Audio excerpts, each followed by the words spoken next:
Hello everyone, welcome back. This is a story from her silent revenge, and it has taken a turn you absolutely didn't expect. Let's begin. My husband sold my property behind my back to cover his sister's $120,000 wedding expenses. He phoned me grinning, "Appreciate the incredible present." Well, and I simply grinned back and said, "See you at the ceremony this Saturday." He turned white as a sheet when I took the mic at the reception.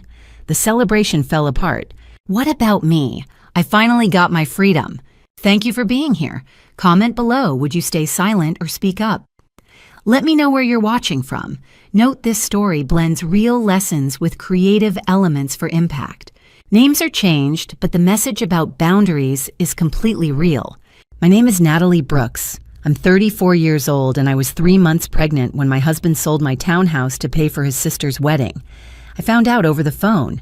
Christopher called me at work on a Tuesday afternoon, his voice bright with excitement. "Hey babe, just wanted to say thank you for being so understanding about the wedding gift." I was in the middle of reviewing patient charts at my desk. Presbyterian Hospital was its usual chaos of beeping monitors and hurried footsteps echoing down the corridor outside my office. I pressed the phone closer to my ear. "Wedding gift, Chris. What are you talking about?" There was a pause, a laugh. Not the warm kind, the kind that makes your stomach drop. "The townhouse. We sold it. The closing went through this morning." The room tilted. My hands went cold. The pen I'd been holding clattered onto my desk. "You what?" "Melissa needed help with the wedding and Dad said it made sense. You're always at my place anyway, right? It's not like you were using it." They were laughing in the background. I could hear Susan's high-pitched voice, Melissa's delighted squeal. They were celebrating. I couldn't breathe. That townhouse wasn't just a house. It was mine. I bought it when I was 26 years old with 8 years of relentless saving-skipped vacations and rice and beans budgets, $420,000 of Cherry Creek real estate that I had earned, not inherited, not borrowed earned. I remember the day I signed the closing papers. My hand shook as I wrote my name across the deed. Natalie Brooks, just my name, mine alone. I walked through those empty rooms with my parents, my mother crying happy tears in the kitchen, my father squeezing my shoulder and saying, "You did this, sweetheart, all by yourself." I had worked doubles, taken every overtime shift the hospital offered, lived in a studio apartment with furniture from Craigslist, and driven a car that coughed every time I turned the ignition. But I did it. I bought that townhouse at 26 when most of my friends were still living with roommates and complaining about rent. 6 months after I moved in, I met Christopher Stevens at a hospital fundraiser. He was charming in that easy way some men are, tall with warm brown eyes and a smile that made you feel like you were the only person in the room. He worked in insurance, made decent money, and talked about family like it was the center of his universe. We got married 2 years later, and I kept the townhouse in my name. It felt important. My mother had told me once, "Always have something that's just yours." So I did. I should have seen the red flags at that first dinner with his family. Charles and Susan Stevens lived in a cramped house on the east side of Denver, the kind of place where everything felt worn down and tired. The paint was peeling near the windows, the furniture sagged, and you could hear every creak of the floorboards. Susan had greeted me at the door with a tight smile and immediately handed me a dish towel. "You can help with the salad, dear." It wasn't a question. It was an order. I spent the entire evening in the kitchen while she directed me like I was her personal assistant. Chop this, stir that, set the table, clear the plates. Christopher sat in the living room with his father and Melissa laughing at some inside joke I wasn't part of. Melissa was 22 then, fresh out of college with a degree in communications and a job as an HR coordinator that paid maybe $52,000 a year. But the way Susan and Charles talked about her, you'd think she'd cured cancer. "Melissa's doing so well at her new job," Susan said, her voice dripping with pride. "They already love her. She's going to be running that whole department in no time." Melissa smiled, flipping her blonde hair over her shoulder. "Mom, stop. You're embarrassing me." But she didn't look embarrassed. She looked smug. Charles barely acknowledged me that night. When I tried to talk about my work at the hospital, he waved his hand dismissively. "That's nice," he said and turned back to Melissa. So tell us more about this new project you're working on." I sat there invisible while they praised her for things that were just normal. Answering emails, organizing meetings, showing up to work on time. When we left that night, I told Christopher it felt strange. "Your mom treated me like the help." He laughed it off. "That's just how she is. She likes to keep busy. And your dad barely talked to me. He's shy around new people." I let it go. I told myself I was overthinking it. My parents didn't let it go. Paul and Sharon Brooks had raised me to spot nonsense from a mile away, and they smelled it all over the Stevens family. "That boy's too attached to his mama," my father said after he met Christopher for the first time. "And that sister of his, she's spoiled rotten." "Paul, be nice," my mother said. But then she turned to me, her face serious. "Baby, just keep your eyes open. I don't like how they talk about money, and I really don't like how they look at you." I should have listened. 2 years into the marriage, I found out why Charles was always so tense, why Susan always seemed stressed, despite doing nothing but fawn over Melissa, why they lived in that sad little house despite both of them working. They were drowning in debt, credit cards maxed out, medical bills piling up, a second mortgage on the house they couldn't afford. They'd spent decades living beyond their means, trying to keep up appearances, trying to give Melissa everything she wanted. And when I found out, I made a decision. I told myself it was the right thing to do. I told myself I was helping my husband's family. I told myself it would get better. But it didn't get better. It got so much worse. And 2 years after that decision, I would stand in front of 200 people and expose every single lie they'd built their lives on. 6 years ago, a bank letter sent to the wrong address changed everything. It arrived at my townhouse on a Thursday morning. I was getting ready for work when I saw the envelope wedged in my mailbox. Denver Community Bank, but the name on it wasn't mine. Charles and Susan Stevens, final notice of default. My stomach dropped. I should have thrown it away, told Christopher his parents' mail got mixed up with mine. But something made me open it. Foreclosure proceedings to begin in 30 days. Outstanding balance $212,000. Monthly payment required to avoid sale $2,800. I sat down on my front steps, still in my scrubs, and read it 3 times. $2,800 a month. They were going to lose their house.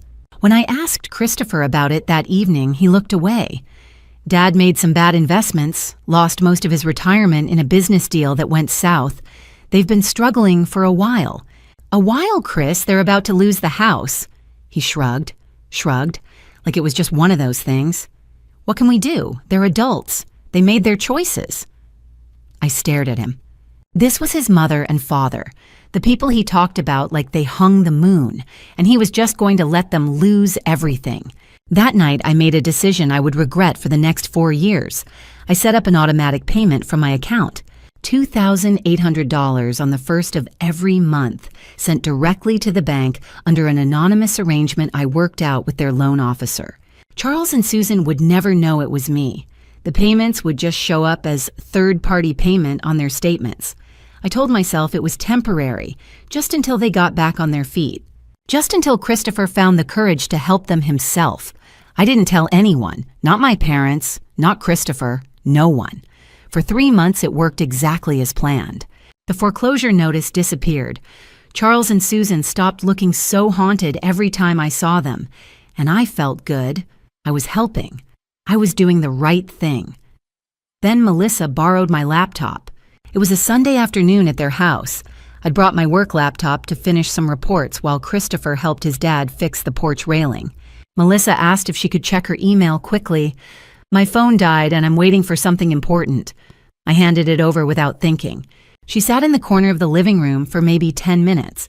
When she gave it back, she smiled at me. A strange little smile I didn't understand at the time. "Thanks, Natalie." 2 weeks later, we were all at dinner when Susan turned to Melissa with tears in her eyes. "Sweetheart, I don't know how to thank you. What you're doing for us paying that mortgage every month, it's just..." She couldn't finish. She was crying too hard. I froze with my fork halfway to my mouth. Christopher looked confused. "Wait, what?" Melissa reached across the table and squeezed her mother's hand. "Mom, it's fine. You and Dad have done so much for me my whole life. It's the least I can do." Charles cleared his throat. "You're a good daughter, Missy. A really good daughter." I sat there absolutely silent while they praised her, while Susan cried, while Charles patted Melissa's shoulder like she'd just saved them from a burning building. Melissa looked at me once. Just once. That same strange smile. I should have said something right then. I should have stood up and told them the truth, but I didn't, because I couldn't understand why she would lie. It didn't make sense. She'd seen the confirmation emails on my laptop, obviously. But why take credit for something she wasn't doing? I told myself I'd talk to her privately, clear up the misunderstanding. I told myself there had to be an explanation, but there wasn't, because Melissa knew exactly what she was doing. For the next 4 years, every single family gathering became a parade of praise for Melissa's generosity. Every dinner, every holiday, every random Sunday afternoon, someone would mention it. "Melissa, honey, you're an angel. I don't know what we'd do without you. You've sacrificed so much for us." And I would sit there invisible paying $2,800 a month while they thanked her for it. $2,800, 48 months. $134,400. But it wasn't just the mortgage. When Melissa wanted to take a certification course to advance her career, she asked me for $3,500. "Just until my next bonus check," she said. The bonus check never came. The money was never repaid. When she needed a car repair, she called me. $8,500 for a transmission. "I'm totally good for it, Natalie. I'll pay you back next month." She didn't. When Susan had gallbladder surgery, I was the one who took 2 weeks off work to stay with her. I cooked her meals, helped her to the bathroom, changed her bandages, sat up with her at night when the pain was bad. Melissa stopped by once, for 20 minutes. She brought flowers. At the next family dinner, Susan told everyone how wonderful Melissa had been during her recovery. She called me every single day, so caring, so thoughtful. I had been there, in the house, sleeping on the couch, but Melissa got the credit. When I was offered a promotion to regional director at a hospital in Boulder, Christopher asked me not to take it. Boulder's 40 minutes away. I want to stay close to my family, so I turned it down. Stayed at Presbyterian, watched someone else get the job I'd earned. Nobody noticed. Nobody cared. I was making $90,000 a year as a healthcare administrator. Christopher made $65,000 as an insurance broker. But somehow I was the one paying for everything. The mortgage on our apartment, the groceries, the utilities, the car insurance. While Christopher sent money to his parents every month for emergencies. I started keeping track. Not obsessively, just quietly. In a spreadsheet I hid in a folder labeled Recipes on my laptop. Every payment, every loan, every forgotten "I'll pay you back." The numbers didn't lie. I wasn't their daughter-in-law. I was an ATM with a pulse. And the worst part, I let it happen. I told myself it was temporary. I told myself they needed me. I told myself that love meant sacrifice. But what I gave was never love. It was exploitation. And they knew it. Melissa knew it best of all. Then Melissa met William Ashford. And suddenly everything I'd given wasn't nearly enough. William Ashford was everything the Stevens family had ever dreamed of: wealthy, prestigious, and completely out of Melissa's league. She met him at a charity gala a year ago. One of those black tie events where hospital administrators like me get dragged along to smile at donors while they write checks and feel good about themselves. Melissa had wrangled an invitation somehow, probably through her HR connections, and showed up in a rental dress that was just expensive enough to look real. William was 32, a corporate attorney at one of Denver's most respected firms, and he came from the kind of family people wrote about in lifestyle magazines. His father, Lawrence Ashford, was a retired judge who'd spent 20 years on the Colorado Court of Appeals. His mother, Margaret, sat on the board of half the charity organizations in the state and hosted fundraisers that raised 6 figures before dessert was served. Old money, real money. The kind of family where integrity wasn't just expected, it was baked into your DNA. And somehow Melissa convinced him she was cut from the same cloth. I watched it happen. watched her laugh at his jokes, touch his arm at exactly the right moments, tell carefully edited stories about helping her family through hard times that made her sound noble instead of parasitic. She was good. I'll give her that. She knew how to play the part, and William fell for it. Fell hard. He saw the version of Melissa she wanted him to see, the kind, generous daughter who sacrificed for her struggling parents, the hard-working professional with a bright future, the woman who valued family above everything. He had no idea who she really was. 6 months ago, William proposed.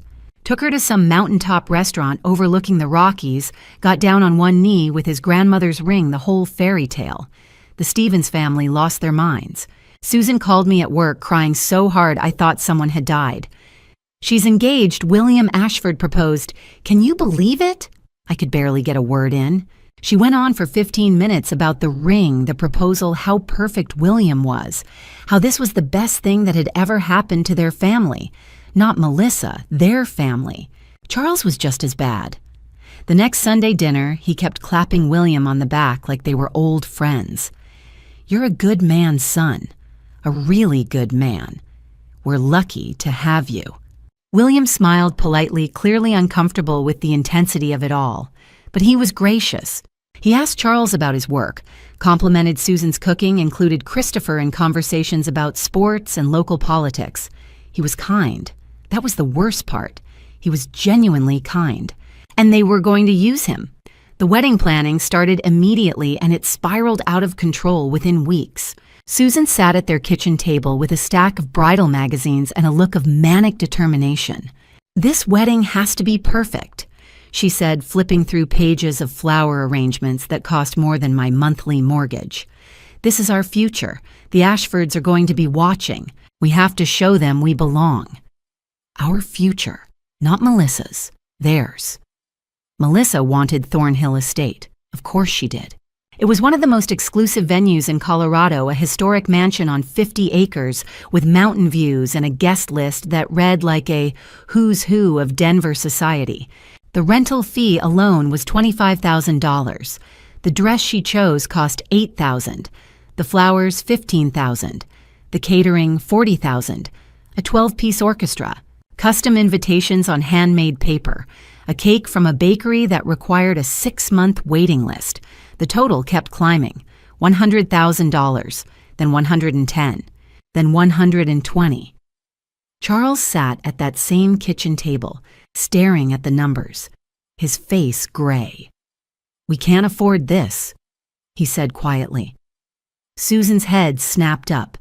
We'll figure it out. How we're barely keeping up with the mortgage as it is.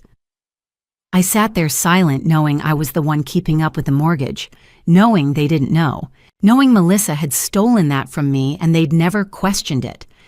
We'll figure it out, Susan repeated louder this time. This is Melissa's wedding. She deserves this, after everything she's done for us.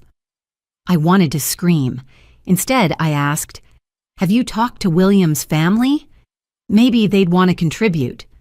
Susan looked at me like I'd suggested setting the venue on fire. Absolutely not. We're not going to look like we can't provide for our own daughter. So they planned a wedding they couldn't afford for a man who didn't know he was marrying a lie to impress a family who valued honesty above all else. The irony was so thick I could choke on it. Melissa asked me to be a bridesmaid, not because she wanted me there, because it would look bad if she didn't include her brother's wife. The dress she picked for me was hideous, pale yellow with ruffles that made me look like a decorative lampshade. The other bridesmaids got elegant navy blue, but mine was different, Special Melissa said. I realized later it was deliberate. She wanted me to look ridiculous. I paid $2,000 for her bridal shower, rented a private room at a restaurant, hired a caterer, ordered decorations, bought her gifts from a registry that included items I couldn't pronounce. Melissa didn't say, thank you. She critiqued the napkins. Every planning meeting, my opinions were ignored. Every suggestion dismissed. I was there to write checks and keep my mouth shut. And Christopher was acting strange. He started asking me weird questions. Where did I keep the deed to the townhouse? Did I have the original or just a copy? Where were my important documents stored? Why, I asked. Just making sure we have everything organized, he said, in case of an emergency. I told him everything was in the fireproof safe in my closet. Deed, birth certificate, passport, insurance papers, all of it. He nodded, kissed my forehead, said he was glad I was so responsible. I thought he was being thoughtful, planning ahead, maybe even thinking about our future, our family. I had no idea I'd just handed him the keys to my own destruction. Because while I was planning Melissa's bridal shower, picking out gifts, standing for dress fittings in that horrible yellow dress, Christopher and his father were plotting something I couldn't even imagine. They were going to steal my house, and I didn't see it coming. 6 weeks before the wedding, 3 people sat in Charles Stevens' living room and decided that my house belonged to them. I didn't know about it then. I was working a late shift at the hospital helping a patient through a difficult diagnosis, completely unaware that my husband was committing felony fraud 40 minutes away. I only found out later after everything exploded, from documents Samantha uncovered, from Christopher's own confession when he finally broke down, from the testimony of the notary who helped them. This is what happened that night. Christopher drove to his parents' house after work. Melissa was already there, sitting on the couch with a glass of wine, scrolling through wedding vendors on her phone. Charles sat in his recliner, hands folded, face grim. Susan was in the kitchen, pretending not to listen. "We need to talk," Charles said. Christopher sat down. "About what? The wedding. We need $120,000, and we need it in 6 weeks. Christopher stared at him. "Dad, I don't have that kind of money." "I know, but Natalie does." Melissa looked up from her phone, smiled. "Technically, Natalie already gave it to us. She just doesn't know it yet." Christopher's stomach dropped. "What are you talking about?" That's when Melissa told him. Told him she'd known for 4 years that I was the one paying the mortgage, that she'd seen the confirmation emails on my laptop that Sunday afternoon, saved screenshots, and never said a word. "You let them think it was you," Christopher said slowly. "For 4 years you let them thank you for something Natalie was doing." Melissa shrugged. She never corrected them. If she wanted credit, she should have spoken up. Christopher turned to his father. "You knew about this." Charles shifted in his chair. "We found out a few months ago. Melissa told us." "And you didn't think to say anything to thank her to stop taking her money?" "We thought she wanted to help." Susan called from the kitchen, her voice defensive. "She's always been so generous. Generous. That's what they called it. Generous." "So what do you want me to do?" Christopher asked, but he already knew. He could see it in his father's face. "The townhouse," Charles said. "It's worth $420,000, paid off. If we sell it, we'll have enough for the wedding and then some." Christopher stood up. "Absolutely not. That's Natalie's house. She bought it before we even met. It's in her name." "It's marital property," Charles said. "You're married. What's hers is yours." "That's not how it works, Dad. And even if it was, I can't just sell her house without her knowing." Melissa set down her wine glass. "Why not?" Christopher spun to face her. "Because it's illegal, Melissa. It's fraud. It's forgery. I could go to prison." "Only if she presses charges," Melissa said calmly. "And she won't. Natalie doesn't make waves. She never has." Christopher looked at his sister, really looked at her, and for the first time in his life, he saw her clearly, saw the entitlement, the selfishness, the absolute certainty that the world owed her everything and everyone else existed to give it to her. "This is insane," he said. "This is necessary," Charles said. "If Melissa doesn't have this wedding, the Ashfords will know we can't afford it. They'll think we're trash. They'll look down on her forever. This marriage is her future, our future, and you're going to help or you're going to destroy it." Christopher should have walked out, should have called me, should have told them all to go to hell, but he didn't, because he was weak, because he'd spent 34 years being told that his family came first, that loyalty meant sacrifice, that real men protect their parents and their sister, no matter what. Because Melissa looked at him with those big blue eyes and said, "Please, Chris, I've never asked you for anything." That was a lie. She'd asked him for everything his whole life, but he wanted to believe it. "She'll understand," Susan said, finally coming into the room. "Once it's done, once she sees how happy Melissa is, she'll understand. Natalie loves this family. She'll forgive you."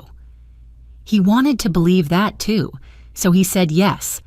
Charles had a plan. Of course he did. He'd been thinking about this for weeks, ever since Melissa told him about the mortgage payments. Christopher would take the deed from my townhouse. He already knew where it was. I'd told him myself, fireproof safe in my closet.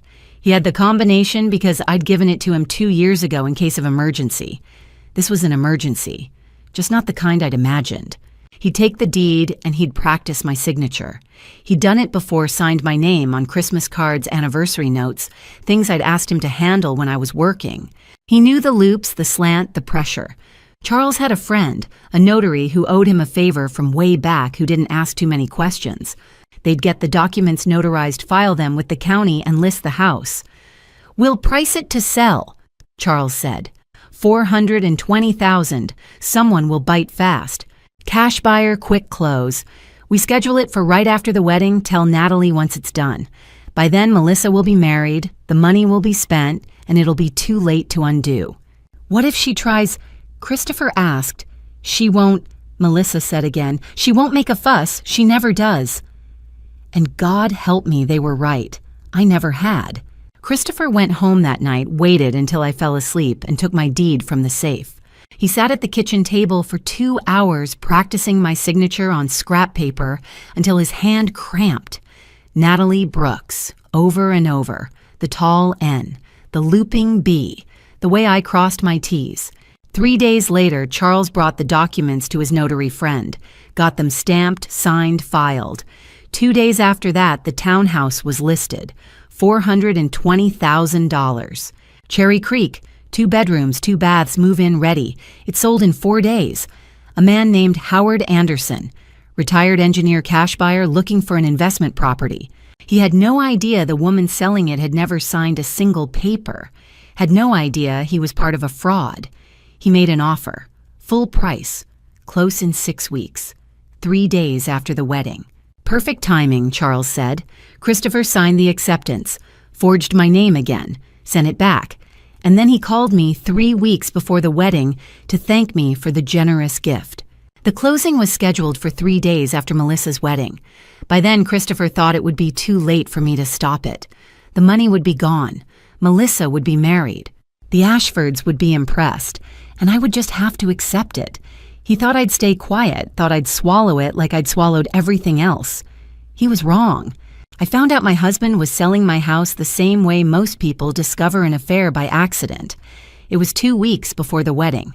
I was home early from the hospital, standing in my kitchen, making coffee when my phone rang. Unknown number. I almost didn't answer. Mrs. Stevens. "This is Linda Patterson from Colorado Title and Escrow. I'm calling to confirm your closing appointment for the property at 2847 Cherry Creek Boulevard. We have you scheduled for October 9th at 10 a.m. Does that still work?"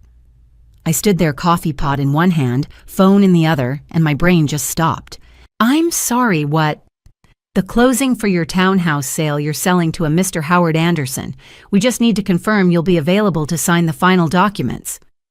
The coffee pot slipped. I heard it shatter on the tile floor, heard the liquid spreading, felt nothing. I didn't list my house for sale. There was a pause, papers rustling. "Oh, I have your signature right here on the purchase agreement from, let me see, 5 weeks ago. You and your husband, Christopher Stevens." I never signed anything. Her voice changed, became careful, professional. "Mrs. Stevens, I think you might want to come into our office. There may be a problem with the documentation." I went that afternoon. Samantha met me there. I'd called her the second I hung up with the title company, my voice shaking so badly I could barely get the words out. Samantha Pierce had been my best friend since college. We'd been roommates, study partners, bridesmaids in each other's weddings. She was a real estate attorney at one of Denver's top firms, sharp as a knife and fiercely protective of the people she loved. She took one look at my face and said, "Tell me." So I did. The phone call, the closing appointment I'd never made, the sale I'd never agreed to. We sat in a conference room at the title company while Linda Patterson spread documents across the table. Purchase agreement, disclosure forms, deed transfer authorization, all of them covered in signatures that looked like mine but weren't. I picked up the purchase agreement, stared at the signature line. Natalie Brooke Stevens. It was good. I'll give Christopher that. The slant was right, the loops were close, but I knew my own handwriting. The pressure was wrong. The B in Brooks had a hesitation he could never quite master, and I always crossed my T's with a slight upward flick at the end. These T's were flat. "I didn't sign this," I said. Linda Patterson looked uncomfortable. "Mrs. Stevens, I have to tell you, if this signature was forged, that's a criminal matter. You'll need to file a police report." Samantha leaned forward. "Can you show us the notarization?" Linda flipped through the pages, pointed. "Here, notarized by Harold Finch. Notary number 84729. Samantha pulled out her phone, typed something, frowned. Harold Finch, notary for 32 years. Works out of his home in Lakewood. Know him. I shook my head, but I knew who did. Charles had mentioned a Hal once, old friend. Helped him with some paperwork years ago. "Can we get copies of everything?" Samantha asked. Linda hesitated. "Technically, these are confidential transaction documents." "Technically," Samantha said, her voice cool, "my client is the victim of identity theft and fraud. She has a right to documentation. Unless you want to explain to the Colorado Bar Association why your company facilitated a forged property transfer." We left with copies of everything. Samantha drove me back to my townhouse, made me sit down, made me breathe. "Natalie, this is serious. Forgery, identity theft, fraud. Christopher could go to prison." I nodded. I knew.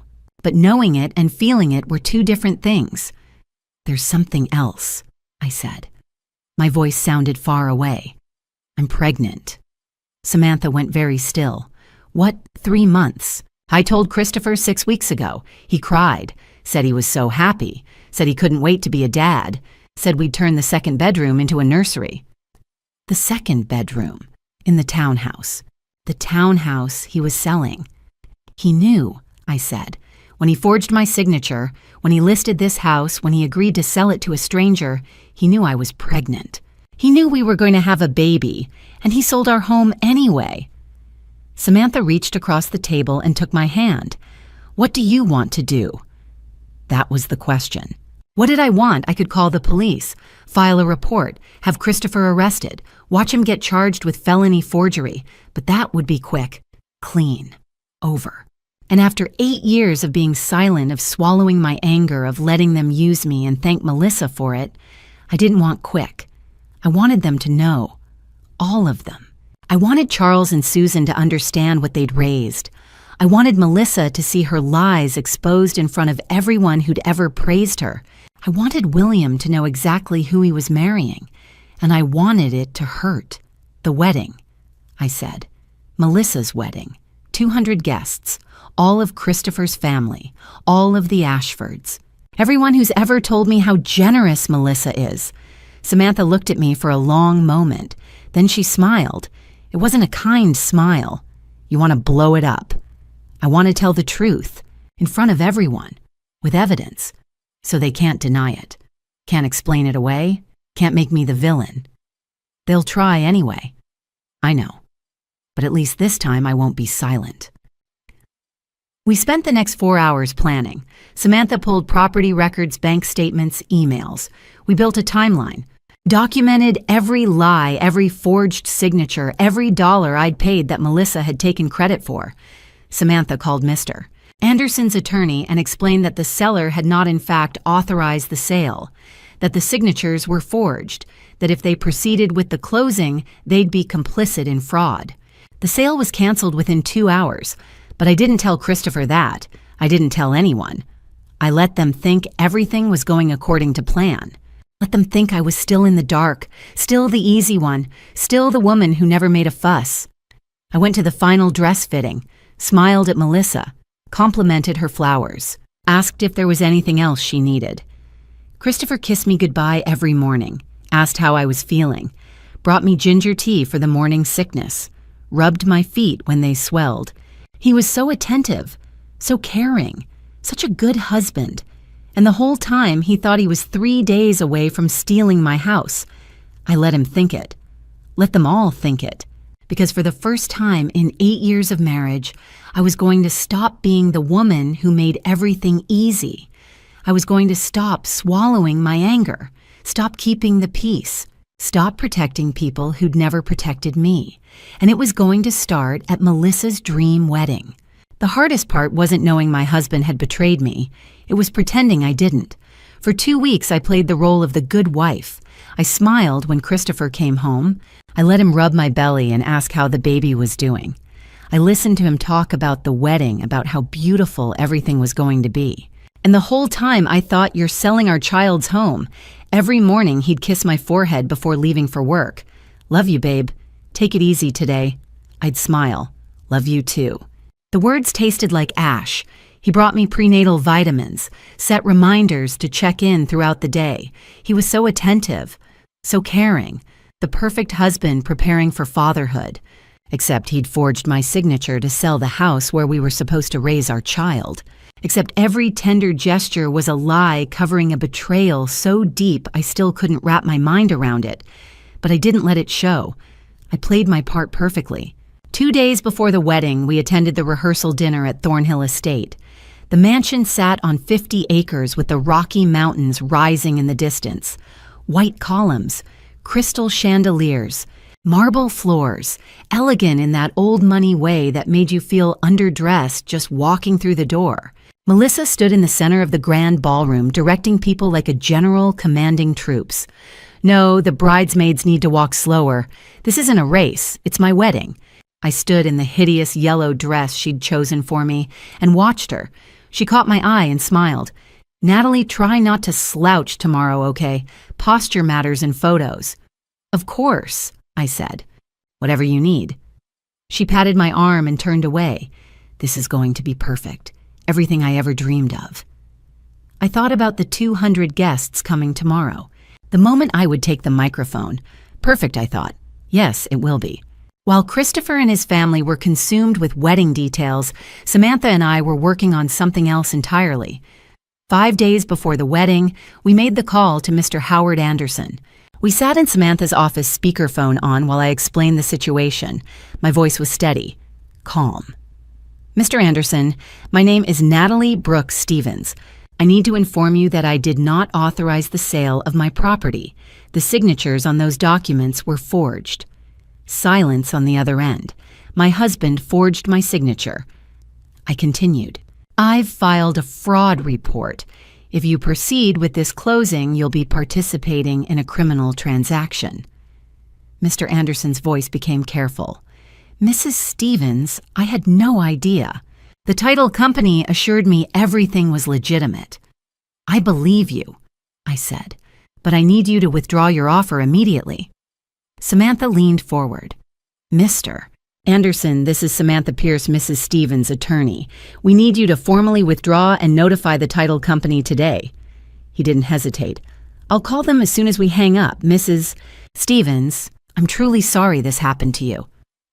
Within 2 hours, the sale was canceled. Linda Patterson from the title company called to confirm the buyer had withdrawn. But I didn't tell Christopher. I didn't tell anyone. Let them think it was still happening.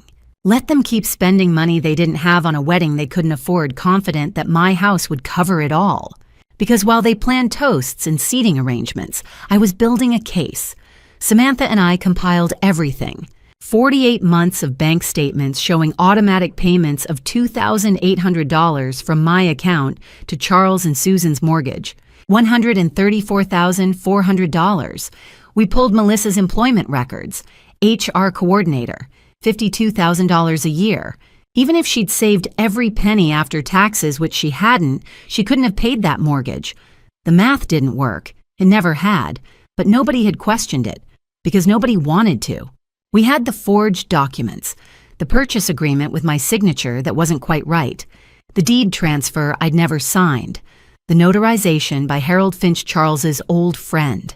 We had the original deed, the one with only my name, Natalie Brooks, purchased 8 years ago, 6 months before I ever met Christopher Stevens. We had emails, text messages, a paper trail showing Christopher communicating with real estate agents with the title company with his father. It was airtight. Samantha organized everything into a presentation. Clean, professional, undeniable screenshots, bank statements, side-by-side signature comparisons, a timeline showing exactly when each lie was told, each document forged, each dollar stolen. "This is prosecutor-level evidence," Samantha said. "You could send Christopher to prison with this." "I know," I said, "but I don't want him in prison. I want him exposed. Prison would be private, quiet. But standing in front of 200 people at his sister's wedding, showing them exactly what they'd done, that was public. That was permanent. That couldn't be explained away." The morning of the wedding, I woke up at 5. Christopher was still asleep, one hand resting on my hip.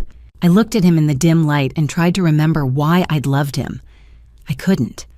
I got up quietly, showered, did my hair and makeup, put on the ugly yellow dress with its ridiculous ruffles.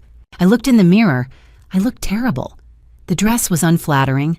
The color washed me out. My baby bump made the Empire waist bunch awkwardly. But I had never felt more powerful in my life. I picked up the folder Samantha had prepared. 40 pages of evidence. Proof of every lie, every dollar stolen, every time they'd smiled at me while taking credit for my sacrifice. Christopher came up behind me, put his arms around my waist, kissed my neck. "You ready for today?" I met his eyes in the mirror. "I've been ready for years." He smiled. Thought I was talking about the wedding, about playing my role like I always did. He had no idea. 3 hours later, I drove to Thornhill Estate with that folder on the passenger seat. My phone buzzed with a text from Samantha. "I'm already here, sitting in the back. You've got this." I parked, sat in my car for a moment, breathed. Then I picked up the folder, got out, and walked toward the entrance. I looked ridiculous in that yellow dress, but I carried myself like I was wearing armor, because I was. Thornhill Estate was even more beautiful than I'd imagined, a perfect setting for a perfect destruction. I arrived just after 11. The morning sun caught the white columns of the mansion, making them gleam against the blue Colorado sky. The mountains rose in the distance, snow still capping the peaks even in early October. 50 acres of manicured gardens stretched out behind the estate, and I could see where they'd set up the ceremony site, rows of white chairs facing an arch covered in white roses and eucalyptus.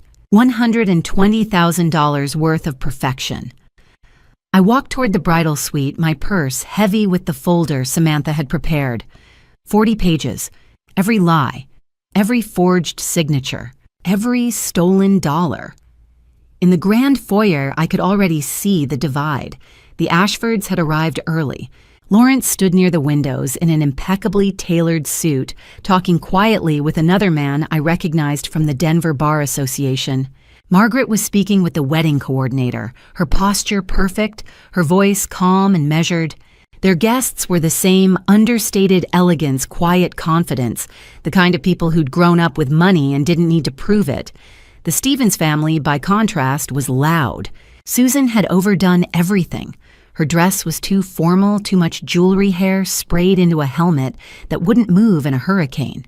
Charles kept adjusting his tie, uncomfortable in the rented tuxedo that didn't quite fit. Their relatives clustered together, talking too loudly, laughing too hard, trying to fill space they weren't sure they belonged in. I watched them try to blend in with people who could smell desperation from 50 feet away. Melissa was in the bridal suite surrounded by bridesmaids and makeup artists. When I walked in, she barely glanced at me. "You're late," she said. I was 10 minutes early. "Sorry," I said. "Traffic." She turned back to the mirror. "Well, get dressed. We're taking photos in 20 minutes. I changed into the yellow dress, stood in the back while the photographer arranged everyone, smiled when told to smile, held the bouquet they handed me. Nobody looked at me. Nobody talked to me. I was part of the set decoration. Perfect. At 1 o'clock, we lined up for the processional, 6 bridesmaids in navy blue, and me in yellow at the end of the line. The music started. We walked. The ceremony was outdoors, and it was beautiful. 200 guests turned to watch us. I saw faces I recognized. Christopher's cousins, Susan's book club friends, the Ashfords' social circle, elegant and polished. And then I saw Samantha, back row left side, exactly where she'd said she'd be. She caught my eye, nodded once. I kept walking. Christopher stood at the altar as best man next to William. He looked handsome in his tuxedo, smiling that easy smile that had made me fall in love with him 8 years ago. When I passed him, he winked at me. My husband, the father of my child, the man who'd forged my signature and tried to steal my home. I took my place at the front and turned to watch Melissa make her entrance. She was stunning. The $8,000 dress fit perfectly her hair, cascading in soft waves, her smile radiant. The guests gasped.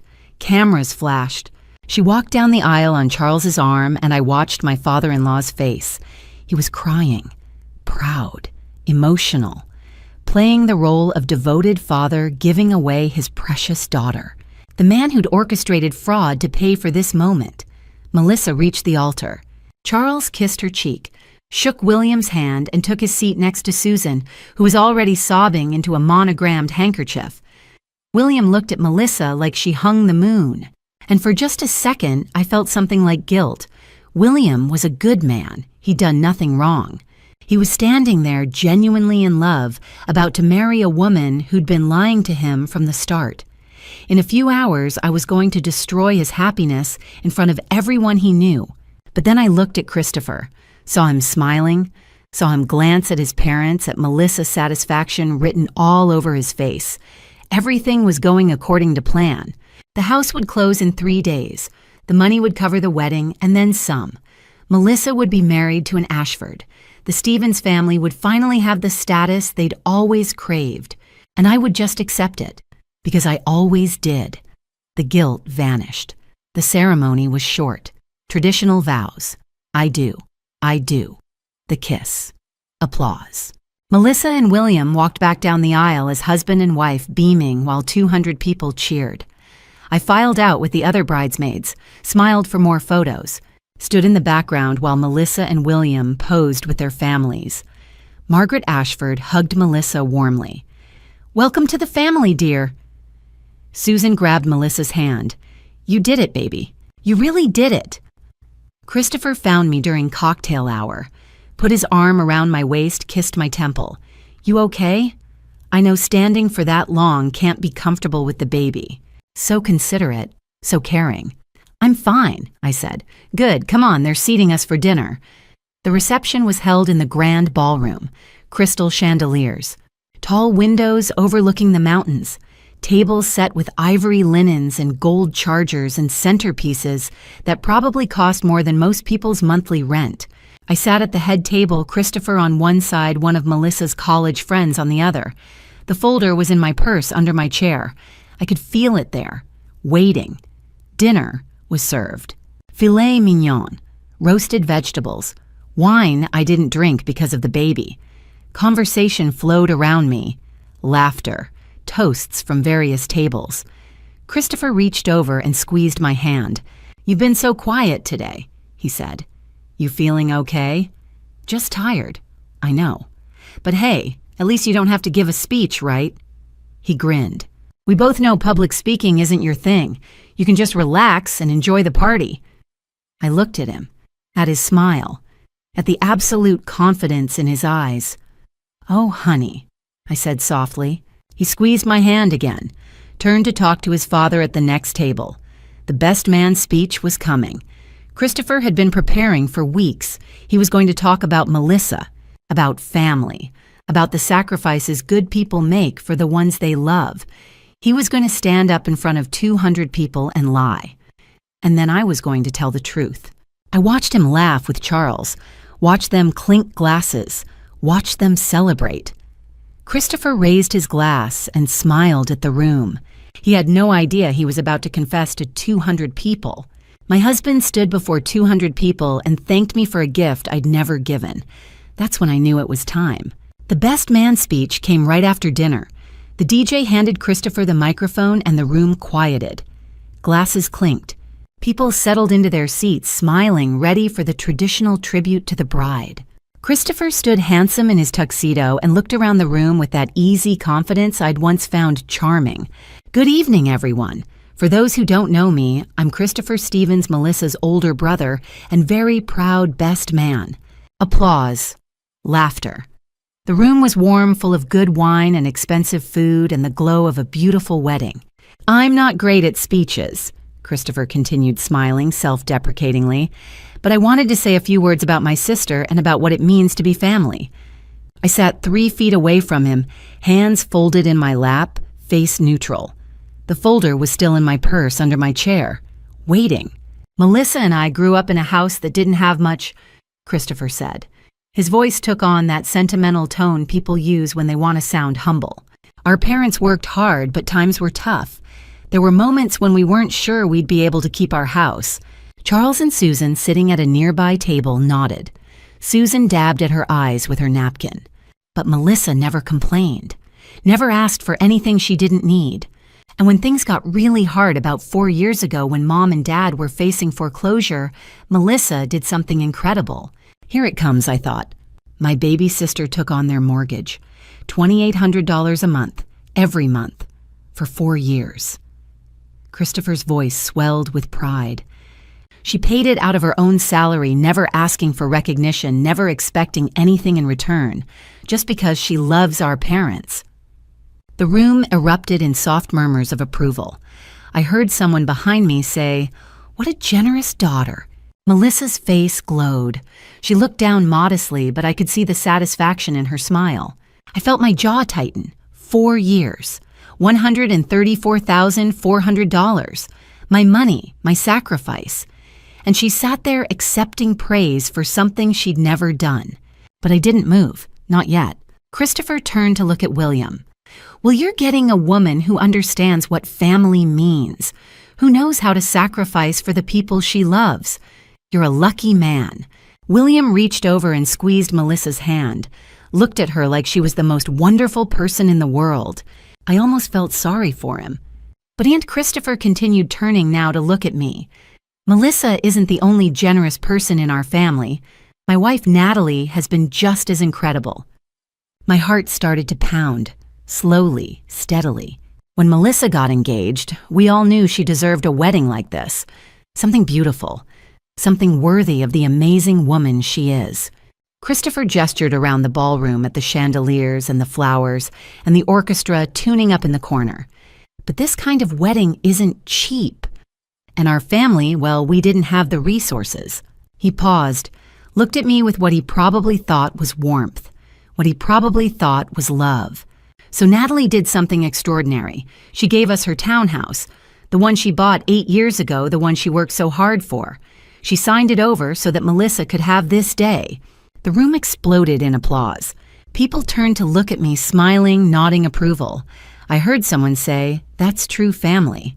Another voice, "What a selfless gesture." The Ashfords were clapping too. Lawrence nodded at me respectfully. Margaret smiled, clearly impressed by what she thought was generosity. Christopher raised his glass. To Natalie, to my wife, to the most giving, patient, loving woman I know. Thank you for making today possible. To Natalie, the room echoed. 200 people drank to my generosity, to a gift I'd never given, to a lie so brazen I almost couldn't believe he'd said it out loud.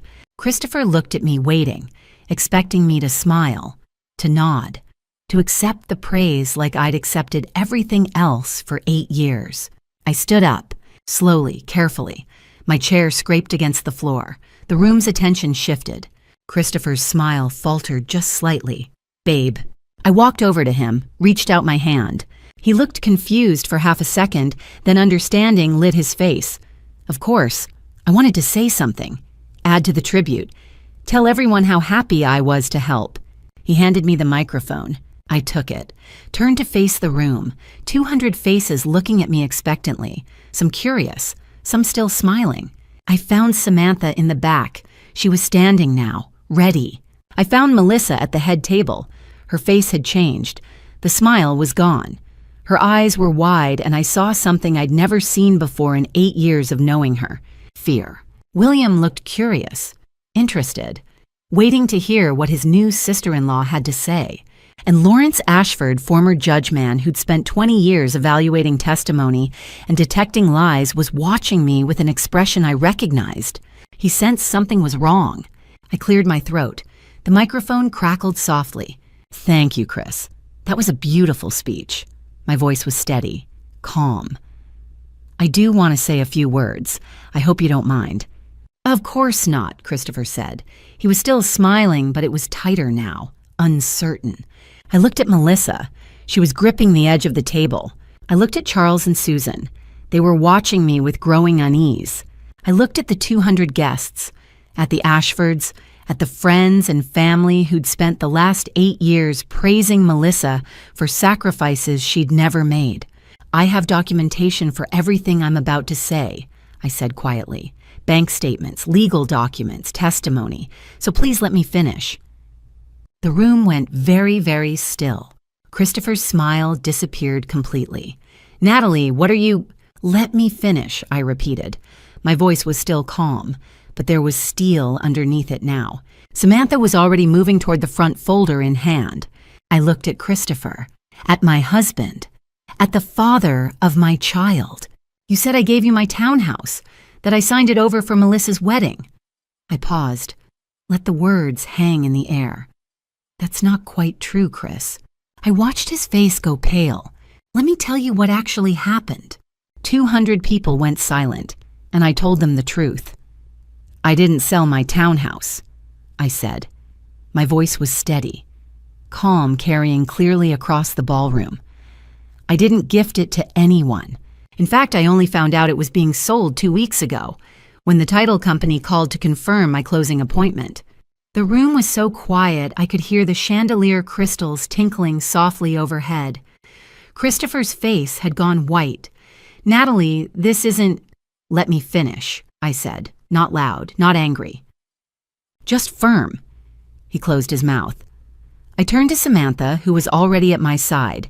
She handed me a folder. I opened it and pulled out 2 documents.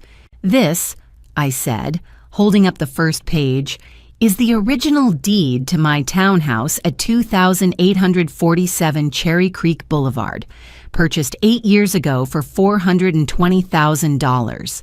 Notice the name on it." I held it up so the room could see. "Natalie Brooks, not Natalie Stevens, not Christopher Stevens. Just me. I bought it 6 months before I even met my husband." I could see people leaning forward, squinting to read it. I handed it to the nearest table and they passed it around.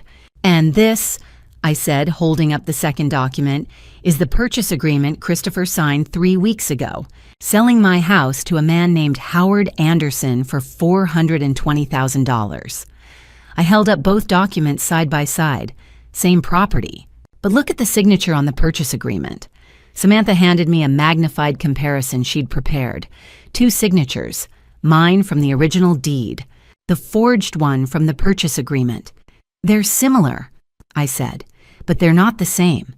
The pressure is different. The angle is wrong. I always cross my T's with a slight upward flick. Christopher's forgery doesn't have that. He tried, but it's not my signature."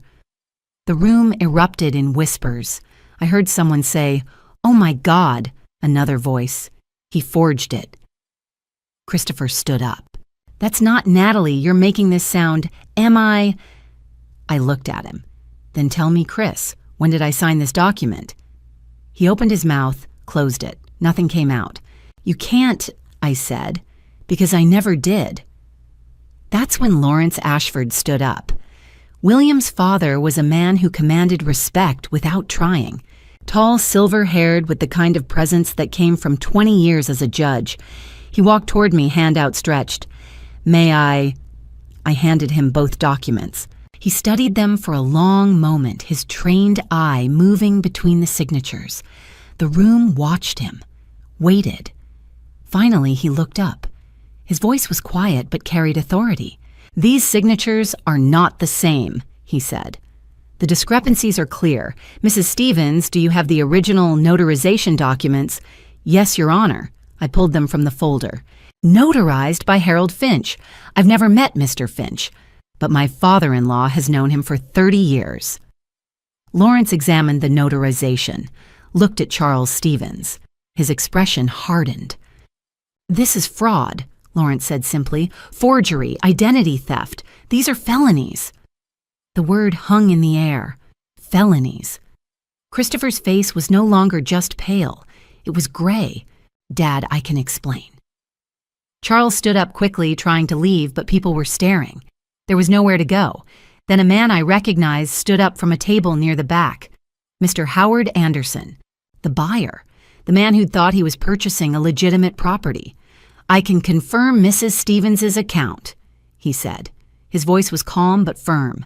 "I entered into a purchase agreement for that property 6 weeks ago.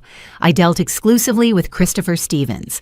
Mrs. Stevens was never involved in any conversation, any email, any transaction. When her attorney contacted me 2 weeks ago and informed me the signatures were forged, I withdrew my offer immediately." Every eye in the room turned to Christopher. "You canceled the sale." Christopher's voice was barely a whisper. He was looking at me now, and I saw the moment it hit him. "When?" "5 days ago," I said. "While you were picking up your tuxedo." His legs seemed to give out. He sat down hard.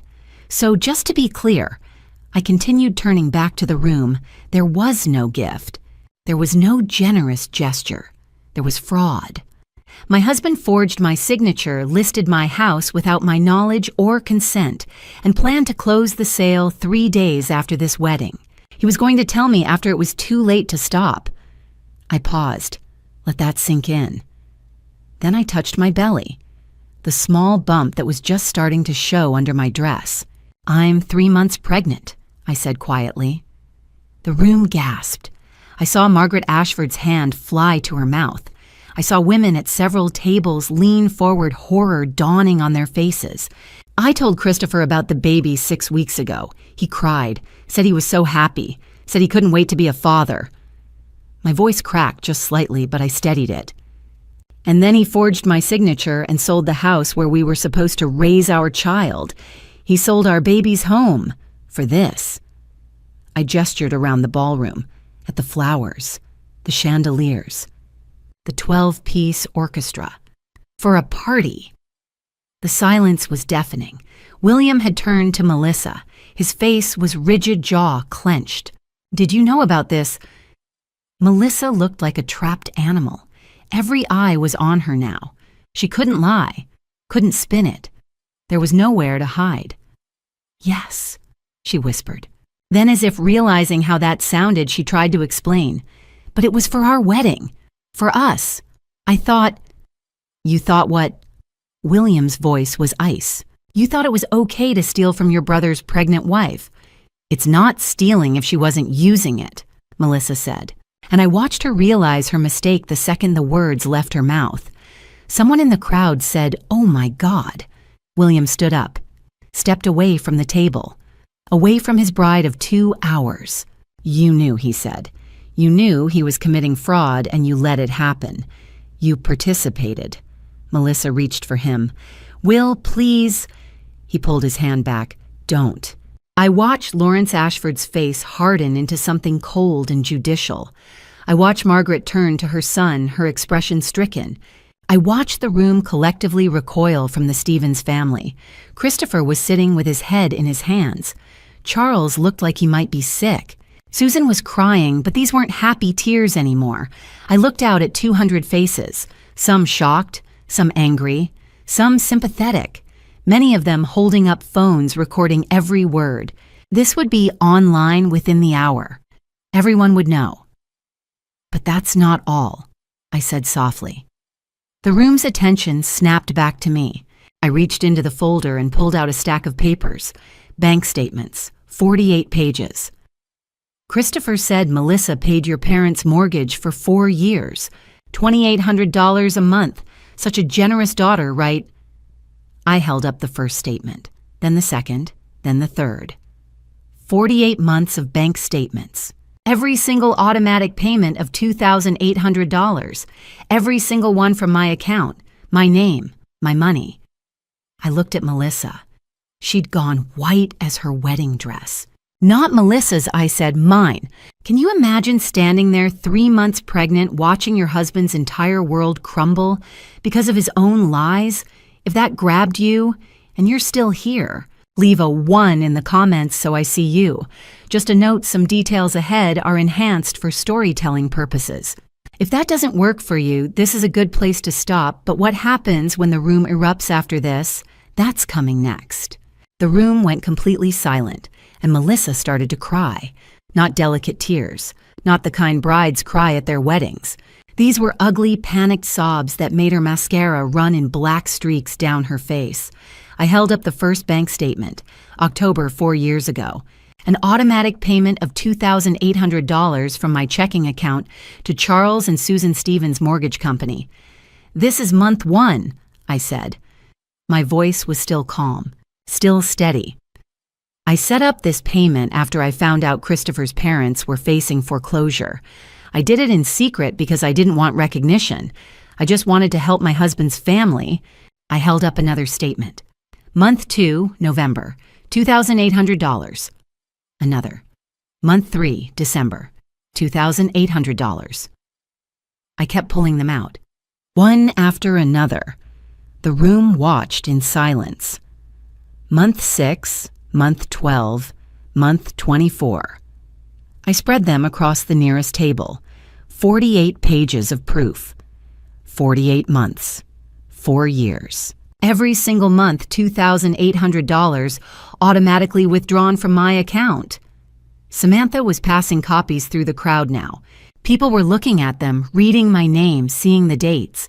That's $134,400, I said. I paid it while working 60-hour weeks as a healthcare administrator. I paid it while Christopher sent money to his parents for other emergencies. I paid it in silence, because I thought that's what family did. I looked at Melissa. She was still crying, hands covering her face. And 3 months after I started paying, Melissa borrowed my laptop. She saw the confirmation emails. She saw that I was paying the mortgage, and she didn't say anything to me. I pulled out a printed email, one Samantha had recovered from my old laptop. But she told your parents, told them she was the one making the payments, and for 4 years at every family dinner, every holiday, every Sunday afternoon, they thanked her. They praised her. They called her generous and selfless and devoted. Susan stood up. We didn't know, Melissa said. You didn't ask. I cut her off. My voice was still calm, but there was steel underneath it now. Melissa makes $52,000 a year as an HR coordinator. That's public record. I have her employment verification right here. I held up another document. $52,000 a year. After taxes, that's roughly $3,900 a month, maybe a little less. I looked around the room. How many of you could pay a $2,800 mortgage and still afford rent, food, car insurance, health insurance, and everything else life requires on $3,900 a month? Silence. The math doesn't work, I said. It never worked. You knew it didn't work. But you never questioned it because the truth would have ruined the beautiful story. The story about your generous daughter who sacrificed everything for her struggling parents. Charles was gray, completely gray. He looked like he might pass out. But the truth is, I continued, Melissa didn't sacrifice anything. She saw an opportunity to look good and she took it. She took credit for my money, my work, my sacrifice. For 4 years. I turned to Melissa directly. You stood there at family dinners and accepted their gratitude. You let them cry and hug you and tell you how proud they were. You watched me sit there silent, paying for everything, and you said nothing. I was going to tell them, Melissa sobbed. It was never the right time, and then 4 years, Melissa, 1,460 days, and it was never the right time. She had no answer. William had been standing perfectly still, his face a mask of control, but I could see his hands shaking, could see the muscle jumping in his jaw. He turned to Melissa slowly. "You lied to me," he said. His voice was quiet, deadly quiet. "You told me you'd been helping your parents financially. You told me you were sacrificing your savings. You cried about how hard it was." Melissa reached for him. "Will I?" "You lied about money," he said. "For 4 years, you let your brother's wife pay for everything while you took credit, and you never told me." "I wanted to. I just—" "What else?" William's voice cracked. "What else did you lie about?" Melissa opened her mouth, closed it. She had no answer that wouldn't make it worse. William looked at her for a long moment, and I watched something die in his eyes, something that had been there during the ceremony, during the vows, during the kiss. It was just gone. He turned to his father. Lawrence Ashford had been standing with his arms crossed, watching everything with that judge's face, evaluating, processing, coming to a verdict. William didn't have to say anything. Lawrence just nodded. "Ladies and gentlemen," Lawrence said, his voice carrying easily across the ballroom, "I need to inform you all of something. Under Colorado law, a wedding ceremony does not constitute a legal marriage. The marriage license must be signed by both parties and witnessed after the ceremony to be valid." The room was riveted. That signing typically happens at the reception. In this case, it has not yet occurred.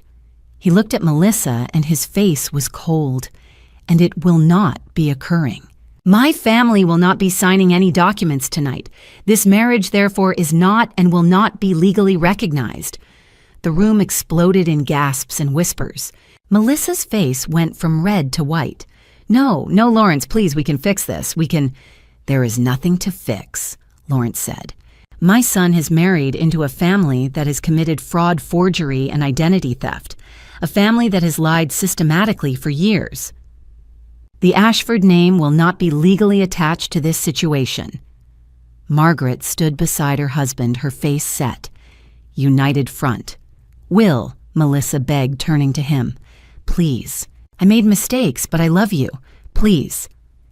"You don't love me," William said quietly. "You love what I represent, my family, my name, my money, but you don't love me. Because if you did, you wouldn't have built our entire relationship on lies."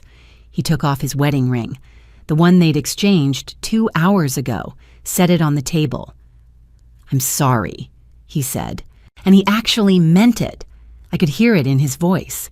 He was sorry for the spectacle, sorry for the pain, sorry that the woman he'd loved turned out to be someone else entirely. But he walked away anyway. Margaret followed him, then Lawrence. The three of them left the ballroom together, and the room watched them go in complete silence. Melissa collapsed into her chair, sobbing. Susan rushed to her, crying too. Charles just sat there staring at nothing. Christopher hadn't moved, hadn't spoken. He just sat with his head in his hands.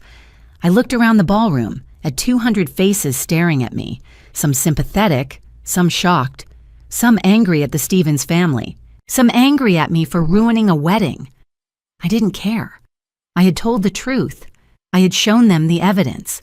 I had let them see exactly what had been done to me, and they would never forget it. I set the microphone down carefully on the table, but I wasn't done. Not even close.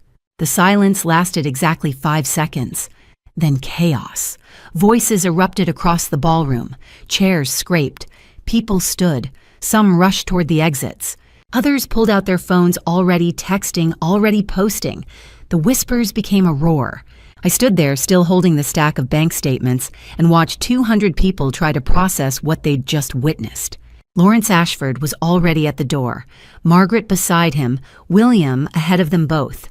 Lawrence turned back once his judge's voice cutting through the noise. "We will be filing for annulment first thing Monday morning," he announced. "The Ashford family wants no legal connection to this situation. Our attorneys will be in touch." And then they were gone. The doors closed behind them with a heavy finality that echoed through the ballroom. That's when Melissa started screaming.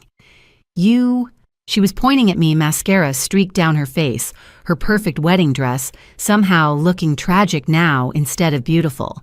"You ruined my wedding. You destroyed everything." She tried to stand, stumbled in her heels, caught herself on the table. "How could you do this today of all days? How could you—" The room went quiet again, waiting for my response.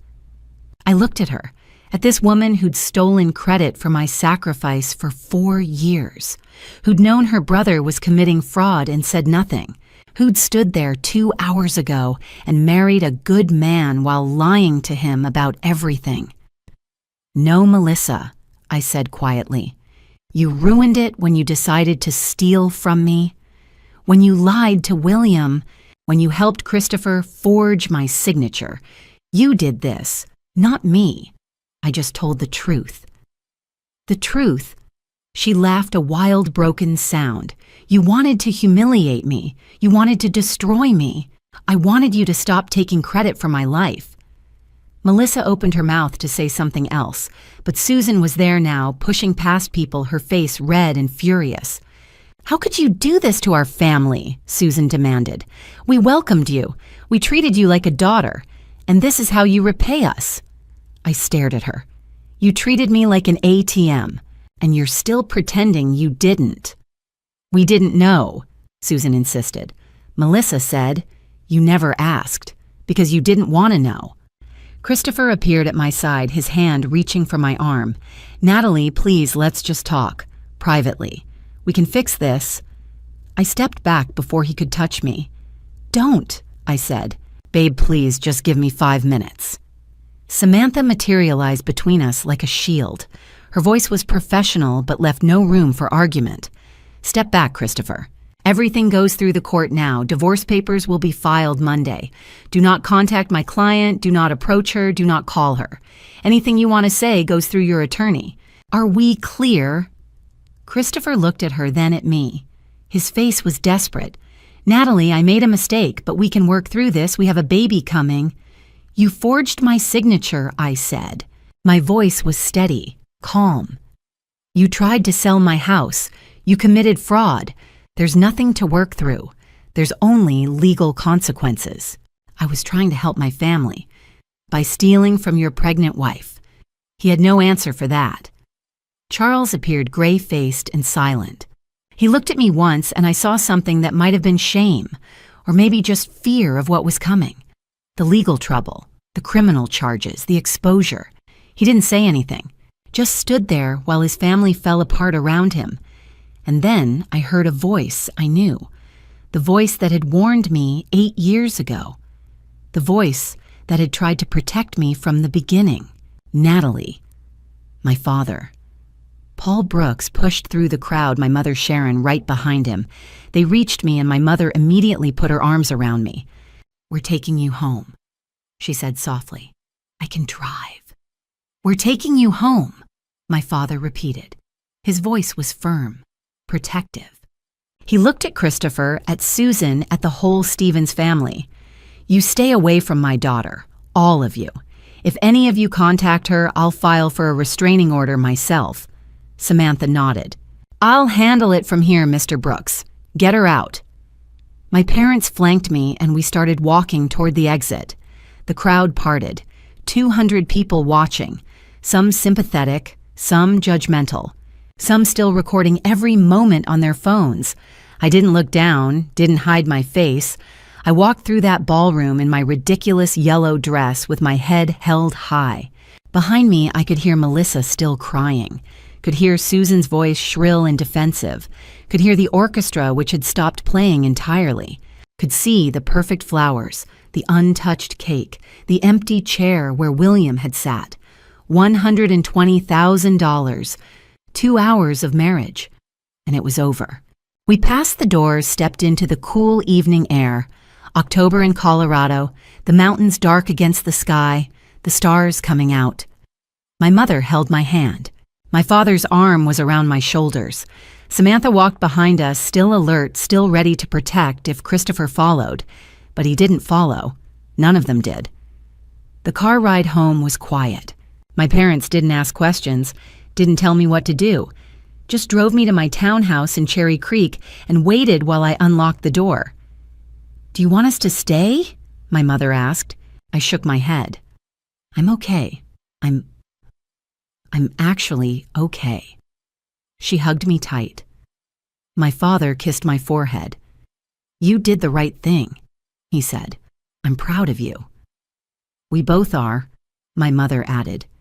Call us if you need anything at all." And then they were gone, and I was standing in my living room, alone, my townhouse, the one I'd bought 8 years ago, the one I'd worked 60-hour weeks to afford, the one Christopher had tried to steal.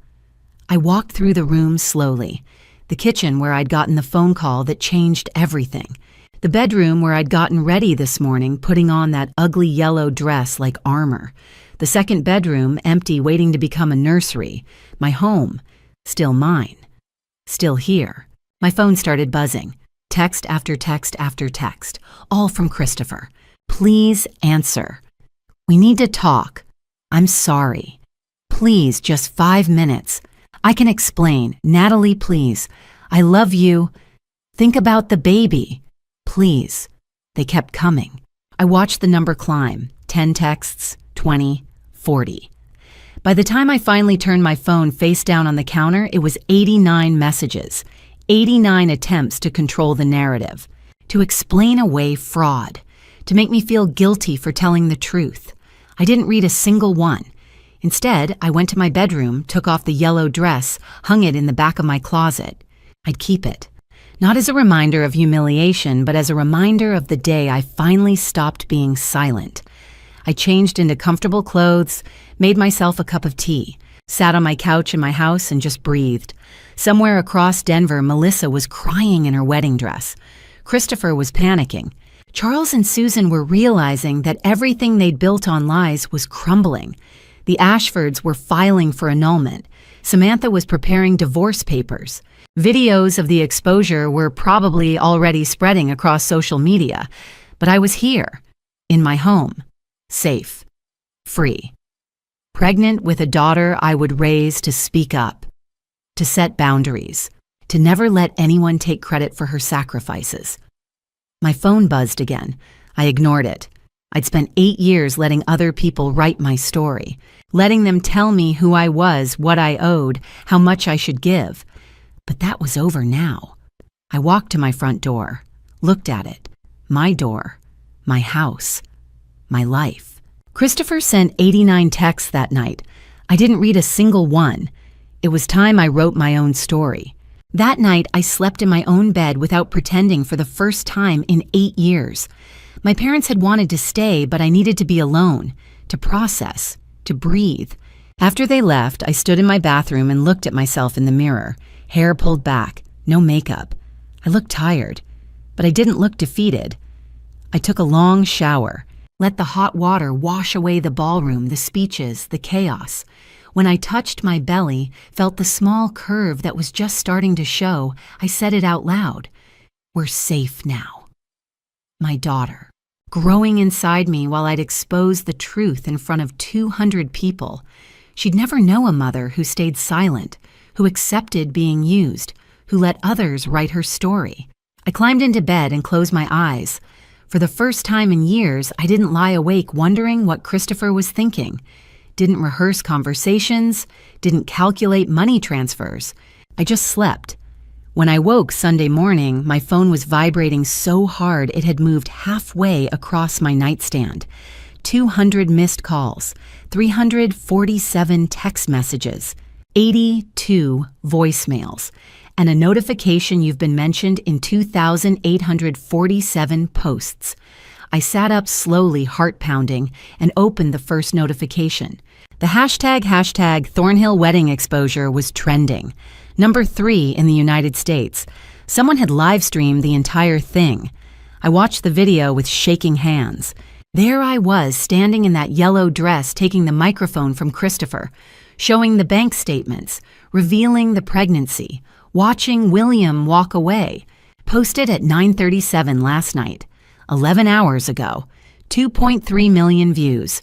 I scrolled through thousands of comments streaming in faster than I could read. This woman is a queen, I would have done the same thing. The way she stayed so calm while exposing them, the pregnancy reveal OMG. But there were others too. She could have handled this privately. Ruining a wedding is trashy no matter what. Think about the baby and stop being vindictive. I put the phone down. My hands were still shaking. It was out there. Forever. 2.3 million people had watched me tell my truth, had seen Christopher's lies, had witnessed the Stevens family's collapse. There was no taking it back, no controlling the narrative. And I realized something strange. I didn't want to take it back. My phone rang. Jennifer Collins, my coworker. I answered. Natalie, oh my God, are you okay? Everyone's seen it. Are you safe? I'm fine, I said, and I meant it. I'm actually fine. You're a legend. Every woman in the break room is talking about you. You're incredibly brave. Then my phone beeped with another call. My mother, then Samantha, then my college roommate I hadn't spoken to in 3 years, then a journalist from a Denver news station asking for an interview. I declined. Samantha had texted explicit instructions, do not talk to media. By noon, the video had 4 million views. By evening, 7 million. News outlets picked it up. Woman exposes husband's fraud at sister-in-law's wedding. Pregnant wife confronts family who stole $134,000. BuzzFeed ran an article, "This woman's wedding speech exposed years of financial abuse and we're here for it." I turned off notifications and let my phone buzz silently on the counter. But I checked the local Denver gossip pages. That's where I saw what was happening to the Stevens family. Christopher had tried to post his side on Facebook. There are always 2 sides. I made mistakes, but I was trying to help my family. The comments tore him apart. You forged her signature. You tried to steal her house while she was pregnant. The audacity of this man. He deleted the post within an hour, but screenshots lived forever. Melissa's company released a statement. Brief, professional, devastating. Melissa Stevens is no longer employed with our organization. We hold our HR personnel to the highest ethical standards, and recent events have made it clear those standards were not met. Fired from an HR position for lack of ethics. I learned from Jennifer that neighbors had started avoiding Charles and Susan's house. Someone had confronted Susan at the grocery store. How could you let your son do that to his pregnant wife? Sunday afternoon, my mother brought groceries. She didn't mention the video unless I brought it up. Just unpacked food made me lunch, sat with me quietly. You did the right thing, she said, no matter what anyone says. That evening, I read through messages from women I'd never met. Strangers. I stayed silent for 12 years. Watching you speak up gave me courage. I'm filing for divorce Monday. My in-laws treated me the same way. Thank you for showing me I'm not crazy. I'm 19 and this taught me what boundaries look like. I cried reading those. Not sad tears. Something like hope. The video had gone viral, but it had also given permission. Permission to stop accepting abuse, to stop staying quiet, to stop protecting people who didn't protect them. I touched my belly again. Your mom went viral, baby girl. Monday morning came with cold autumn sunlight and a strange sense of calm. At 8 a.m., a locksmith arrived. He changed every lock in the house, front door, back door, side garage entrance. Christopher's keys were now useless. Had a bad breakup? He asked sympathetically, something like that. At 9 a.m., Samantha texted, "Divorce papers filed. He's being served at his parents' house this afternoon. Restraining order attached. He can't come within 100 yards. You're legally protected now." Legally protected. From my husband. The father of my child. It should have felt sad. It felt like freedom. At 9:42 a.m., my phone rang. Unknown number. Natalie. Charles Stevens' voice. Rough. Desperate. Please don't hang up. I should have, but I wanted to hear what he'd say. The mortgage payment is due. We don't have it. The bank is restarting foreclosure proceedings. We're going to lose the house. Silence. I know you're angry. I know we made mistakes, but please, we need help. Just this month, you've always been so generous." I laughed, sharp and bitter. "Generous," I repeated. "You want to talk about how generous I've been, Charles? We're family." "No," I said. My voice was steel. "We're not. Not anymore. You helped your son commit fraud against me. You let Melissa steal credit for my sacrifice. You used me for 4 years and never said thank you. We are not family. Natalie, please." "The answer is no. I will never give your family another dollar, and if you call again, I'm reporting this to my attorney as harassment." I hung up. My hands were shaking. But this time, it wasn't fear. It was power. For the first time in 8 years, someone from that family had asked me for something, and I'd said no, and the world didn't end. They spent 8 years teaching me that family meant sacrifice.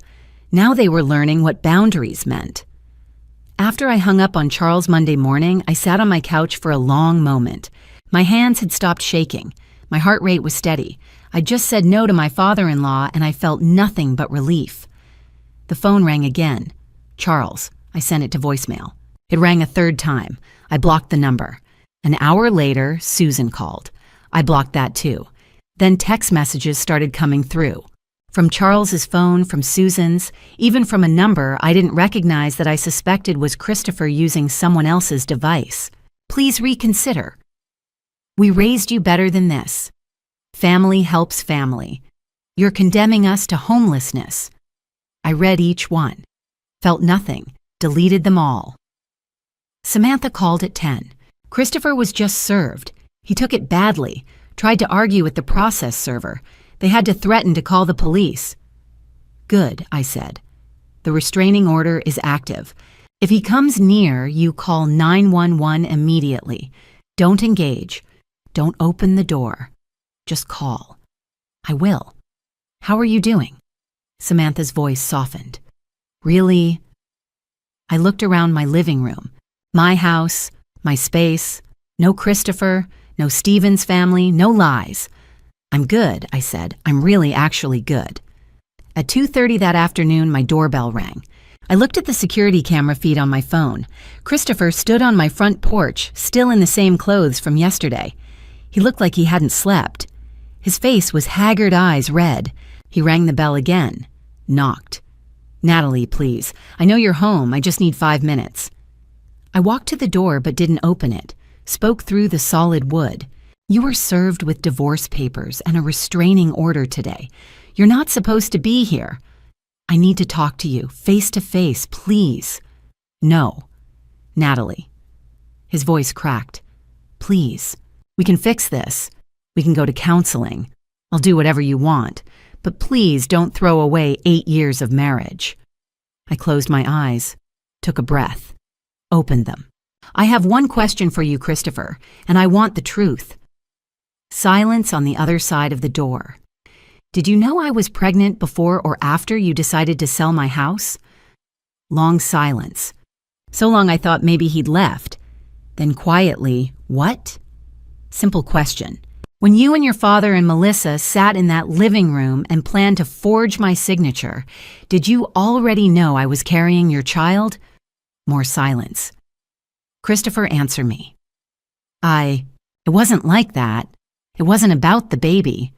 "Did. You." "No. Yes." Barely a whisper. "But I thought we'd have the money to buy something better. Something bigger. A real family home. With money you stole from me." "I was going to tell you after. I was going to make it right." I laughed.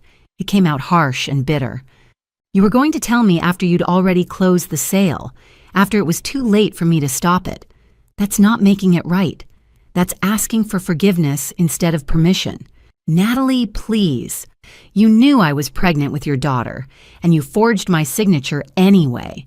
You sold the house where she was supposed to grow up, for your sister's wedding, for a party. It was more than that." "No," I said. My voice was steady, cold. "It wasn't. You chose Melissa over me. You chose your parents over your wife. You chose a wedding over your child. Those were your choices. Now you get to live with them." I made a mistake. You committed fraud. There's a difference. I heard him lean against the door, maybe slide down to sit on the porch. What do I do? Where do I go? That's not my problem anymore. Natalie. His voice was desperate now, pleading. I love you. I love our baby. Please don't do this. If you loved me, you wouldn't have forged my signature. If you loved our baby, you wouldn't have sold her home. Love doesn't look like what you did, Christopher. Everyone makes mistakes. Get off my property. Don't come back. If you do, I'll call the police and you'll be arrested for violating the restraining order. Do you understand? Silence. Christopher, do you understand? Yeah, he said finally. I understand. I heard his footsteps, heavy, defeated, walking away from my door, a car starting, driving off. I stood there for a moment longer, then walked back to my living room, sat down, called Samantha. Christopher was just here. He's gone now. I didn't open the door. He left when I threatened to call police. Good. I'm documenting this. It's a violation. If he does it again, we're filing charges. That evening, my phone buzzed with a text from an unknown number. This is Melissa. I don't know if you feel proud of yourself, but I hope you do. You got what you wanted. You destroyed my wedding, my relationship, my career, my entire life. I lost everything because you couldn't just let it go. Easy to talk about truth and boundaries when you've already won. I hope it was worth it. I read it twice. Felt my anger rise, then settle. I could respond. Could point out that she'd destroyed her own life by lying, by stealing credit, by helping commit fraud. Could remind her that I'd paid for her parents' house for 4 years while she accepted praise. But I didn't. Because engaging with Melissa meant entering a fight she'd spent her whole life winning. She was good at playing victim, good at twisting narratives, good at making other people feel guilty for her mistakes. And I was done playing that game. I deleted the text, blocked the number, put my phone down. She'd lost everything, yes, but not because of me, because of her own choices, because she'd built her life on lies and lies eventually collapse. That wasn't my responsibility. That wasn't my guilt to carry. I touched my belly. Your aunt just tried to make me feel bad for telling the truth, but we don't do that anymore, do we? My daughter kicked. First time I'd felt it clearly, like she was agreeing. Across Denver, the Stevens family was falling apart. Christopher was living in his childhood bedroom, 34 years old and divorced, facing potential fraud charges, unable to see his clients or salvage his career. Melissa was unemployed, publicly humiliated. Her fairy tale wedding turned into a viral disaster, her would-be husband filing for annulment. And Charles and Susan Stevens, who'd lived in their modest house for 30 years, who'd raised 2 children there, who'd built their entire identity around family and sacrifice, were about to lose it all. The foreclosure was proceeding. Without my payments, they couldn't afford the mortgage. Without the house sale they'd planned, they had no way to catch up. Their neighbors knew. Their church knew. Everyone knew what they'd done, what they'd tried to do, how they'd used their daughter-in-law while praising their daughter for sacrifices that were never made. The judgment they'd avoided for years by maintaining appearances was finally here, and it was brutal. But that wasn't my problem either. I'd spent 8 years sacrificing, giving, staying quiet, making their lives easier while mine got harder. I taught them that I would always say yes, always help, always put family first, even when family never put me first. Now I was teaching them something different. No more money. No more silence, no more sacrifice, just boundaries. Clear, firm, unbreakable boundaries. And for the first time in 8 years, I could finally breathe. For 48 months, I kept them in their house.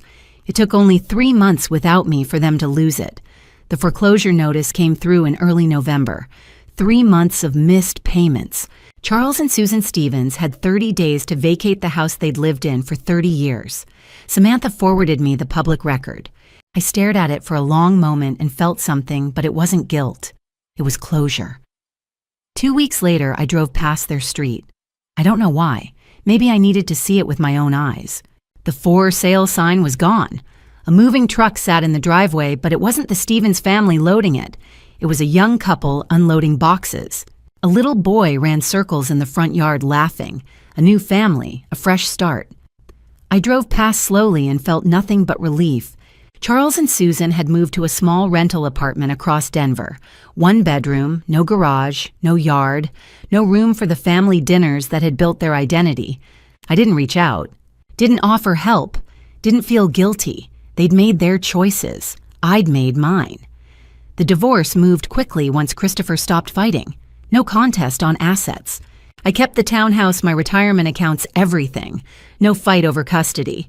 He agreed to supervise visitation once the baby was born. It was almost too easy. Then in mid-November, a letter arrived, hand-delivered to Samantha's office. "It's from Christopher," she said. "Handwritten. Do you want me to read it first?" "No, bring it over." We sat at my kitchen table and she slid the envelope across to me. Christopher's handwriting. Careful, deliberate. I opened it. "Natalie, I don't expect you to forgive me. I'm writing because my therapist says I need to take accountability and because you deserve to hear this. I was weak, not just at the wedding, for our entire marriage. I let my parents control me. I let Melissa manipulate me. I made you responsible for their happiness. And when that wasn't enough, I made you the villain so I could justify stealing from you. You asked if I knew you were pregnant before or after I decided to sell the house. The truth is worse. I knew when we had the meeting at my parents' house. I knew when I took the deed from the safe. I knew when I practiced your signature at our kitchen table while you were at work. I knew and I did it anyway. I told myself we'd have money to buy something better, that you'd understand, that this was for our family. But it was never for our family. It was for their family, the one I came from. Not the one we were building. I destroyed us. Not you, me. When you exposed the truth at the wedding, I hated you for it. I called you vindictive. But you were right to do it. Because if you'd told me privately, I would have manipulated you into staying quiet. The public exposure was the only thing that could have stopped me. I'm in therapy now, twice a week. It's not an excuse, just context. I'm going to pay child support every month on time. I'm not going to fight you on custody. Our daughter deserves a stable home with a parent who puts her first, and that's you. I'll do the supervised visitation and psych evaluation. If they say I'm fit to be in her life, I'll show up. But I won't fight you for time. I won't use our daughter as leverage. I'm pleading guilty to the fraud case. Working on a payment plan for restitution. It'll take years, but I'll pay back what I stole. I know none of this fixes what I did. I know our daughter will grow up knowing her father tried to steal from her mother. I have to live with that. You deserved better than what I gave you. Our daughter deserves better than who I was. I'm trying to become someone better, not for you. You're gone, and you should stay gone. For her. I'm sorry. For all of it. Christopher. I read it twice, then set it down. Samantha watched me. How do you feel? Sad, I said. Not for him. For what could have been if he'd been this honest a year ago. But he wasn't. No, he wasn't. Do you believe him that he's changing? I looked at the letter again. I think he believes it. I think he means it right now. But it's easy to mean it when you've lost everything. So you don't trust it. I don't trust him. But I hope for our daughter's sake that he means it. Samantha nodded. The divorce will be final next week. Do you want to respond? I shook my head. No, he said he doesn't expect one. And if he shows up for supervised visits, then I'll be civil. I'll co-parent. I'll put our daughter first. I touched my belly. 6 months now, but I won't forget, and I won't go back. The divorce was finalized on November 20th. 8 years of marriage dissolved in a courtroom in less than 10 minutes. I kept everything. Christopher got his half of our joint savings, $12,000 after legal fees. The judge asked if I was satisfied with the terms. I said yes. Christopher, appearing via video, said yes too. The gavel came down. We were done. I walked out of the courthouse with Samantha. How does it feel? She asked. I took a deep breath of cold November air. Like starting over. You are. And this time, you get to write the whole story. 2 months after the wedding. Charles and Susan had lost their house. Melissa had lost her job and her fiancé. Christopher had lost his wife and his reputation. And me, I'd lost a marriage. But I'd gained something more important, myself. That evening, I sat in my living room, hand on my belly, and felt my daughter move. Strong kicks now. Insistent. "It's just you and me, baby girl," I whispered. "And that's enough." 2 months later, on a cold morning in late January, everything changed again. But this time, it was the change I'd been waiting for. Labor started at 3 a.m. on January 14th. 12 hours later, I met the person I'd been fighting for all along. The contractions woke me from a dead sleep. Not painful at first, just insistent. A tightening across my belly that made me sit up and breathe. I timed them. 20 minutes apart, then 15, then 10. At 4:30, I called my mother. "It's time." "We're on our way." At 5, I called Samantha. "I'm going to the hospital." "I'll meet you there." I stood in my bedroom, the same bedroom where I'd gotten ready for Melissa's wedding 5 months ago, and looked at myself in the mirror. Hair pulled back, hospital bag packed, keys in hand. I was about to become a mother, alone. No husband waiting in the delivery room, no partner to hold my hand, but I wasn't afraid. I drove myself to the hospital. It felt important somehow, a symbol. I could do this myself. I had done everything else myself. Presbyterian Hospital, where I worked, where my co-workers knew my story. Jennifer Collins met me at the entrance with a wheelchair, even though I insisted I could walk. "Hospital policy," she said, grinning. "And also your family. Let us take care of you." My parents arrived 20 minutes later. My mother held one hand. My father paced. Samantha showed up at 7 with coffee she couldn't drink and encouragement she absolutely could.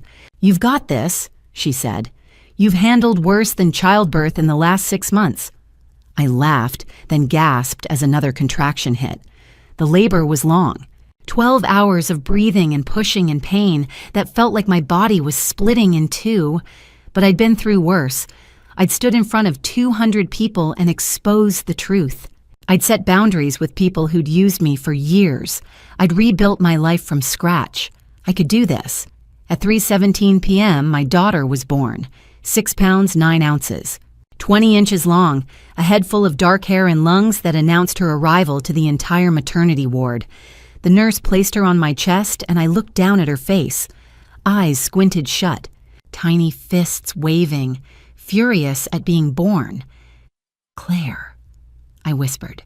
"Claire Elizabeth Brooks. Claire, after the best friend who'd saved me.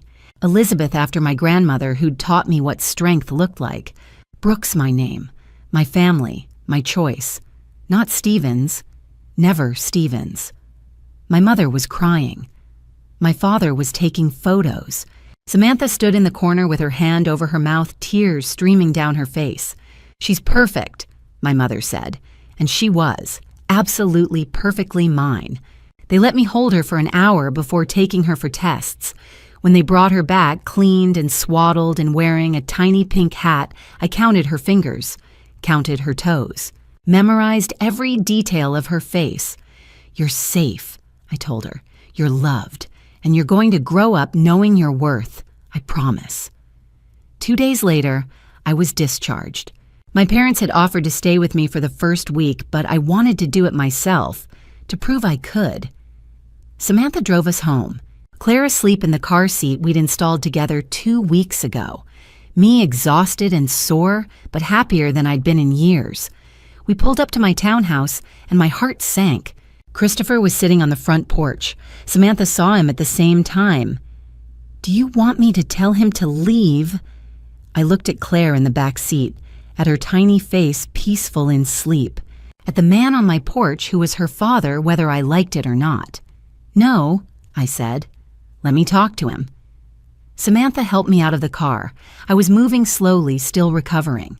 Christopher stood when he saw me, hands shoved in his pockets, face uncertain. "I know I shouldn't be here," he said before I could speak. "I know it violates boundaries. But I heard you went into labor and I needed to see that you were both okay. How did you hear?" "Your mother told mine. I think she felt bad." "Of course she did. My mother, who believed in forgiveness and second chances, who wanted Claire to have a father. I looked at Christopher, really looked at him. He'd lost weight. His face was thinner, older. He looked tired, genuinely tired, not just performatively exhausted. "You want to meet her?" I asked. He blinked. "Are you serious? I'm not doing this for you. I'm doing it for her. She deserves a father who shows up. The question is whether you can be that person." "I want to try." "Trying isn't enough, Christopher. Either you show up consistently for the rest of her life, or you walk away now. I won't let you be in and out. I won't let you disappoint her when you decide your parents need you more. I understand." "Do you—" I stepped closer. "Because your family can't be part of this. Not Charles. Not Susan. Not Melissa. Not until they apologize to me directly and prove they've changed. Claire doesn't need to be around people who think stealing is acceptable." His jaw tightened. "They're her grandparents. They tried to steal her home before she was born. That disqualifies them." Silence. "If you want to be her father, I said you accept my boundaries. You don't argue, you don't negotiate. You show up when I say you can, you leave when I say it's time, and you put her first. Always. Can you do that? Yes? Then you can meet her, once, today, for 10 minutes. And then you leave, and we'll talk about a visitation schedule after you complete your psych evaluation." He nodded. "Thank you." Samantha brought Claire out, still asleep in her car seat. I lifted her gently, held her in my arms. Christopher stood 3 feet away, staring. "This is Claire Elizabeth Brooks," I said. "Your daughter." He took a step forward, stopped. "Can I hold her?" "Not yet. You can look." He looked. At her face, her tiny hands, the dark hair peeking out from under her hat. His eyes filled with tears. "She's beautiful," he whispered. "She is. She looks like you." "Good." We stood there for a moment. Him looking at the daughter he'd almost cost us a home for. Me holding the baby I'd fought to protect. "I meant what I said in the letter," Christopher said quietly. "I'm going to be better, for her." "Then prove it. Don't tell me. Show me." He nodded, wiped his eyes. Can I come back to visit?" "Call Samantha. She'll coordinate a schedule. Supervised visits, 1 hour at a time. We'll see how it goes." "Okay?" "And Christopher." I looked at him. "If you hurt her, disappoint her, or put your family above her even once you're done, I'll cut you off completely. Do you understand?" "I understand." "Good. Now leave. She needs to eat and I need to rest." He looked at Claire one more time. "Goodbye, baby girl. I'll see you soon." Then he turned and walked to his car, got in, drove away. Samantha helped me inside, got me settled on the couch with Claire in my arms, made me tea, sat with me quietly. "You okay?" she asked. "Yeah," I said. "I am." That was generous, letting him meet her. It wasn't for him, it was for her. I looked down at Claire's face. Every kid deserves a chance to know their father, if he earns it. And if he doesn't, then she'll have me and my parents and you, and that'll be enough. Samantha smiled, squeezed my hand. "You're an amazing mother already." That night, I sat in the nursery I'd set up in the second bedroom, the room Christopher had tried to sell, the room that was now painted soft yellow with white furniture and books lining the shelves. I rocked Claire while she slept, sang to her quietly, made promises I intended to keep. You're going to grow up strong. You're going to know your worth. You're going to set boundaries and speak your truth and never let anyone make you feel small. She yawned. Tiny perfect. Your father met you today. Whether he gets to be called Dad is up to him, but you'll never wonder if you're loved, because you are. So much. I looked around the room, my home, my daughter. My life, everything I'd fought for, everything I'd almost lost, and I'd never been more grateful. When Claire was 6 months old, I'd almost forgotten what it felt like to live in survival mode. Almost. I woke up at 6 to her babbling through the baby monitor, not crying. just talking to herself in that nonsense language babies use. I smiled before I even opened my eyes. My morning routine was simple now. Feed Claire. Play with her on the living room floor. Watch her try to roll over, getting closer every day. Coffee while she napped, shower, get ready for work. My mother picked her up at 8. They'd watch her 3 days a week. The other 2 days, she went to a daycare near the hospital where Jennifer's daughter also went. It was a good routine, a peaceful routine. Mine. At work, things had changed too. In March, 2 months after Claire was born, my supervisor had called me into her office. I thought I was in trouble. Maybe the viral video had become a problem. Maybe the hospital didn't want the drama. Instead, she offered me a promotion. Director of Operations, she said. We've watched you handle an impossible situation with grace and strength. We want that leadership here. I'd accepted, not because I needed to prove anything, because I'd earned it. The raise meant I could afford a better daycare if I wanted, could start Claire's college fund, could finally take the vacation I'd been putting off for 8 years, financial stability, the kind I'd had before Christopher, the kind I'd built myself without anyone's help. The townhouse was paid off, had been for years, but now it felt different. No mortgage, no debt, no Christopher's name anywhere on the deed. Just mine, just Claire's home. I'd redecorated, slowly, gotten rid of furniture Christopher had picked out, repainted the living room, hung photos of Claire, of my parents, of Samantha and me, made it mine in every way. Christopher came to visit every Saturday at 10 a.m. 1 hour, supervised by my mother or Samantha. He'd completed his psych evaluation in February. The therapist had cleared him for unsupervised visits, but I wasn't ready for that yet. Maybe I'd never be ready. That was okay too. He was consistent, I'd give him that. Every Saturday, on time. He brought age-appropriate toys, read to her, held her carefully, spoke softly. He didn't ask for more time, didn't push boundaries, didn't mention his family. He was trying. Whether it would last, I didn't know. But for now, Claire had a father who showed up. That was more than some kids got. I'd asked him once in April how his family was doing, not because I cared, because I was curious if they'd learned anything. Dad and Mom are in the apartment still, he said. It's hard for them. Mom's working part-time at a grocery store. Dad's doing bookkeeping for small businesses. They ask about Claire. Tell them no. I have. He looked at Claire asleep in my arms. They want to apologize to you. Mom's written 3 letters. Dad's called me twice asking if you'd meet them. Have they sent the letters? No, she's too afraid you'll throw them away. She's right. I would. Christopher nodded. I told them the same thing, that you don't owe them forgiveness, that they have to live with what they did. And Melissa, his face tightened, living with them, hasn't found a job yet. The HR thing, it followed her. Every application they Google her name, the video comes up. I felt something, not quite guilt, not quite satisfaction, something in between. That's not my fault, I said. I know, I'm just telling you. I didn't ask again after that. Their lives weren't my concern anymore. My life was here, with Claire, with the family I'd chosen. Samantha came over twice a week, sometimes for legal updates, but mostly just as a friend. We'd have wine, she and I, while Claire played on her mat. We'd talk about work, about dating, about everything except the Stevenses. She'd become Claire's godmother in March.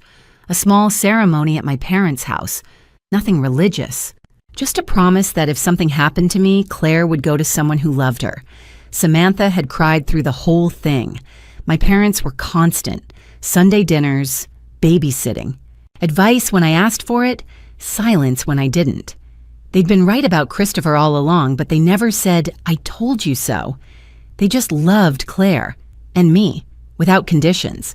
I'd started therapy in February, once a week. It felt strange at first sitting in an office talking about my feelings, but my therapist, Dr. Andrea Walsh, didn't judge, didn't offer easy answers. She just listened, and then she'd ask questions that made me think, why do you think you stayed silent for so long? What would it mean to truly forgive yourself for that, What does boundaries mean to you now versus a year ago? Slowly, I was learning. I'd spent 8 years being a doormat, being the person who made everything easy for everyone else, being the fixer. I wasn't that person anymore, but I was still learning who I was instead. Doctor. Walsh said that was normal. That identity after abuse takes time to rebuild, that I'd spent so long responding to others' needs, I'd forgotten my own. She was right, but I was getting there. Claire helped. Every time I looked at her, I remembered why I'd fought, why I'd spoken up, why I'd set boundaries that felt impossible at the time. She was 6 months old now, sitting up on her own, laughing at everything, grabbing my hair and my nose and anything within reach. She had my eyes, Christopher's smile, her own personality that was already shining through. Stubborn, curious, loud. I loved her more than I'd thought possible. On a Saturday morning in July, I sat in the nursery with Claire on my lap, the room Christopher had tried to sell, the room that was now filled with books and toys and photos of her grandparents. 6 months old today, I told her. She grabbed my finger and tried to eat it. You're getting so big, she babbled, kicked her legs. Your dad's coming later. He brings you toys every week. I don't know if you'll remember these visits when you're older, but he's trying. That matters. More babbling. She didn't care about any of this. She just wanted breakfast. I carried her to the kitchen, made her bottle, settled into the rocking chair by the window. Outside, the July sun was bright, the street quiet. A neighbor walked their dog. A couple jogged past. Normal life. Peaceful life. 6 months ago, I'd been in a hospital giving birth alone. A year ago, I'd been married to a man who'd forged my signature. 2 years ago, I'd been paying for a family that wasn't grateful. Now I was here, with my daughter, in my home, living my truth. The doorbell rang. Christopher early for once. I checked the camera. He stood on the porch with a bag from a toy store. Consistent, on time, trying. I opened the door, Claire in my arms. She just ate, I said. She'll probably fall asleep in 20 minutes. That's okay. I'll just hold her. I handed her over, watched him cradle her carefully, watched his face soften the way it always did when he looked at her. He was trying to be the father she deserved. Whether he'd succeed long-term, I didn't know, but I'd given him the chance. That was all I could do. An hour later, he handed her back, asleep on his shoulder. Thank you, he said quietly, for letting me see her. Don't thank me. Just keep showing up. He nodded, left, drove away. I closed the door, locked it, stood in my living room with my sleeping daughter and felt something I hadn't felt in years. Peace. 6 months ago, I'd stood in a ballroom and exposed the lies. Now I stood in a nursery and built the truth. The first had been necessary. The second was freedom.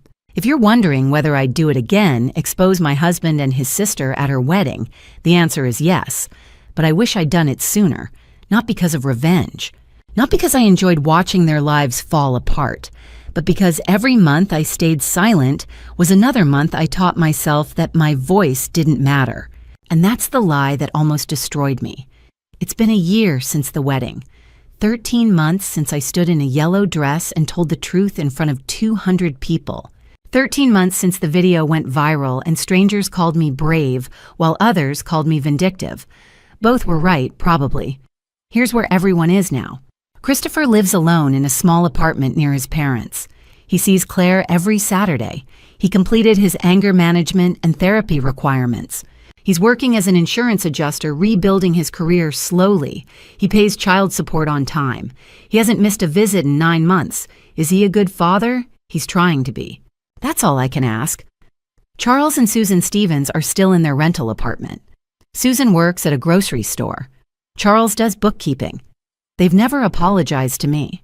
They ask Christopher about Claire, but they know better than to ask to see her. Some boundaries don't soften, some shouldn't. Melissa moved to another state. Arizona, I heard. Started over where nobody knew her story. I don't know if she's found work. I don't know if she's happy. I don't think about her much anymore. That's growth, I think. Not caring. William Ashford got married last month. To someone else.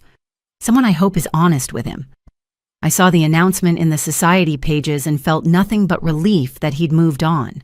And me, I'm the director of operations at Presbyterian Hospital. I have a daughter who just started crawling. A townhouse that's completely paid off and entirely mine. A support system of people who love me without conditions. I'm happy. Really, genuinely happy. Not the performance of happiness I did for 8 years. The real thing. But this story isn't just about me. It's about the women who messaged me after the video went viral. The ones who said watching me speak up gave them courage to leave their own situations. It's about the 19-year-old who said she learned what boundaries looked like. The 45-year-old who filed for divorce after 12 years of financial abuse. The mother who stopped letting her in-laws take credit for her sacrifices. This is for them. For you if you need to hear it. Here's what I learned. Sacrifice without recognition isn't love. It's exploitation. If you're giving and giving and giving, and the only people who benefit are the ones taking, that's not family. That's not partnership. That's abuse. Silence doesn't protect anyone. It only protects the people hurting you from consequences. Every time you stay quiet to keep the peace, you're teaching them that hurting you has no cost. And they'll keep doing it. You can't love someone into changing. I tried for 8 years. I paid their mortgage. I swallowed my anger. I made myself small so they could feel big. And it changed nothing except me. Christopher didn't change until he lost everything. Charles and Susan didn't stop until the foreclosure was final. Melissa didn't face consequences until her career was destroyed. Change comes from consequences, not from your patience. Public exposure isn't cruel. Sometimes it's the only thing that works. If I'd confronted Christopher privately, he would have convinced me to stay quiet. He would have promised to change and then found another way to prioritize his family over me. The wedding exposure was nuclear, but it was also final. There was no taking it back, no negotiating, no manipulating me into accepting less. It saved me. And it saved my daughter from growing up watching her mother be a doormat. You don't owe anyone your silence. Not family, not a spouse, not anyone. If telling the truth makes you the villain in their story, you were never the hero. You were the resource. Make waves. Be difficult. Ruin the peace if the peace is built on your suffering. Because here's the truth nobody tells you: the people who tell you to calm down and not make a scene are the ones benefiting from your silence. They want you quiet because your voice threatens their comfort.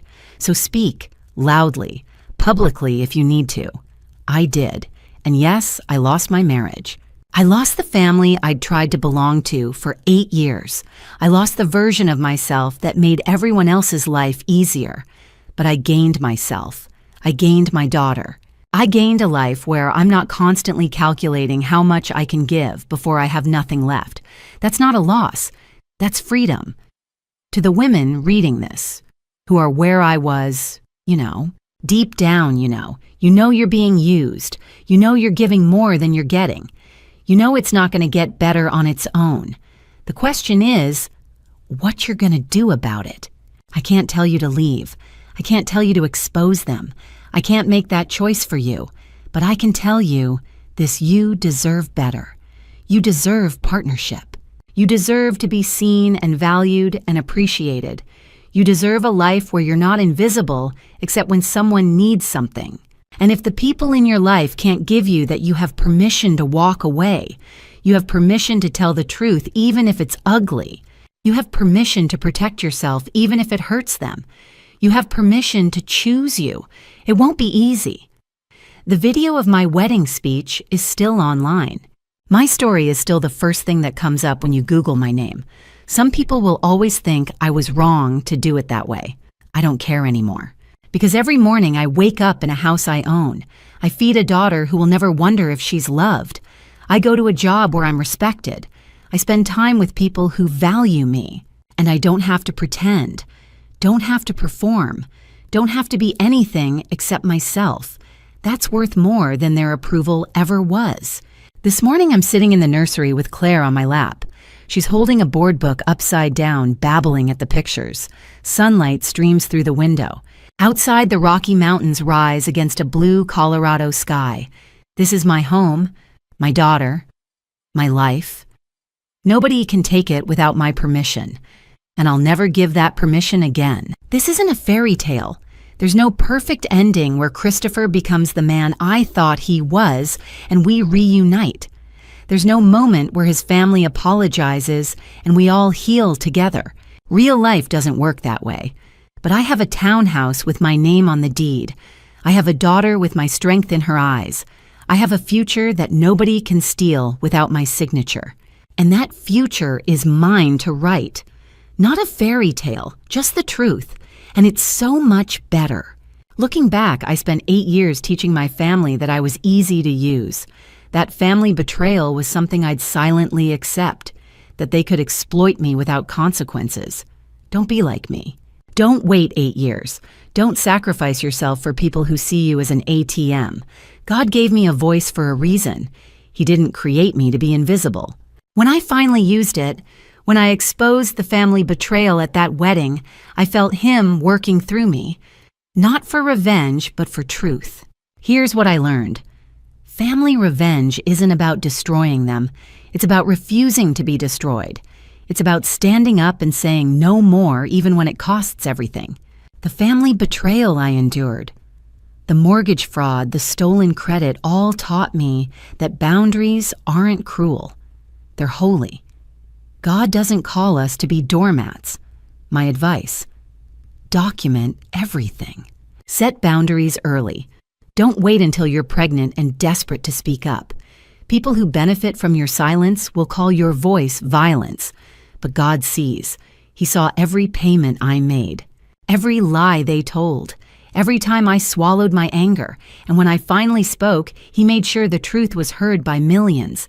Family revenge, real revenge, isn't standing in that ballroom. It's standing here a year later with my daughter, my home, and my peace. It's knowing they can't touch me anymore. That's not revenge. That's resurrection. And God was there for every moment. The lesson: silence protects abusers, not victims. Family betrayal thrives in secrecy. Family revenge succeeds in truth. Speak up before you lose yourself. I appreciate you staying until the end. Drop a 2 below if this resonated with you. Disclaimer: this story contains dramatized elements crafted for teaching purposes. If it's not your style, that's completely fine. Explore content that fits you better. But if it moved, you share it with someone who needs this message today.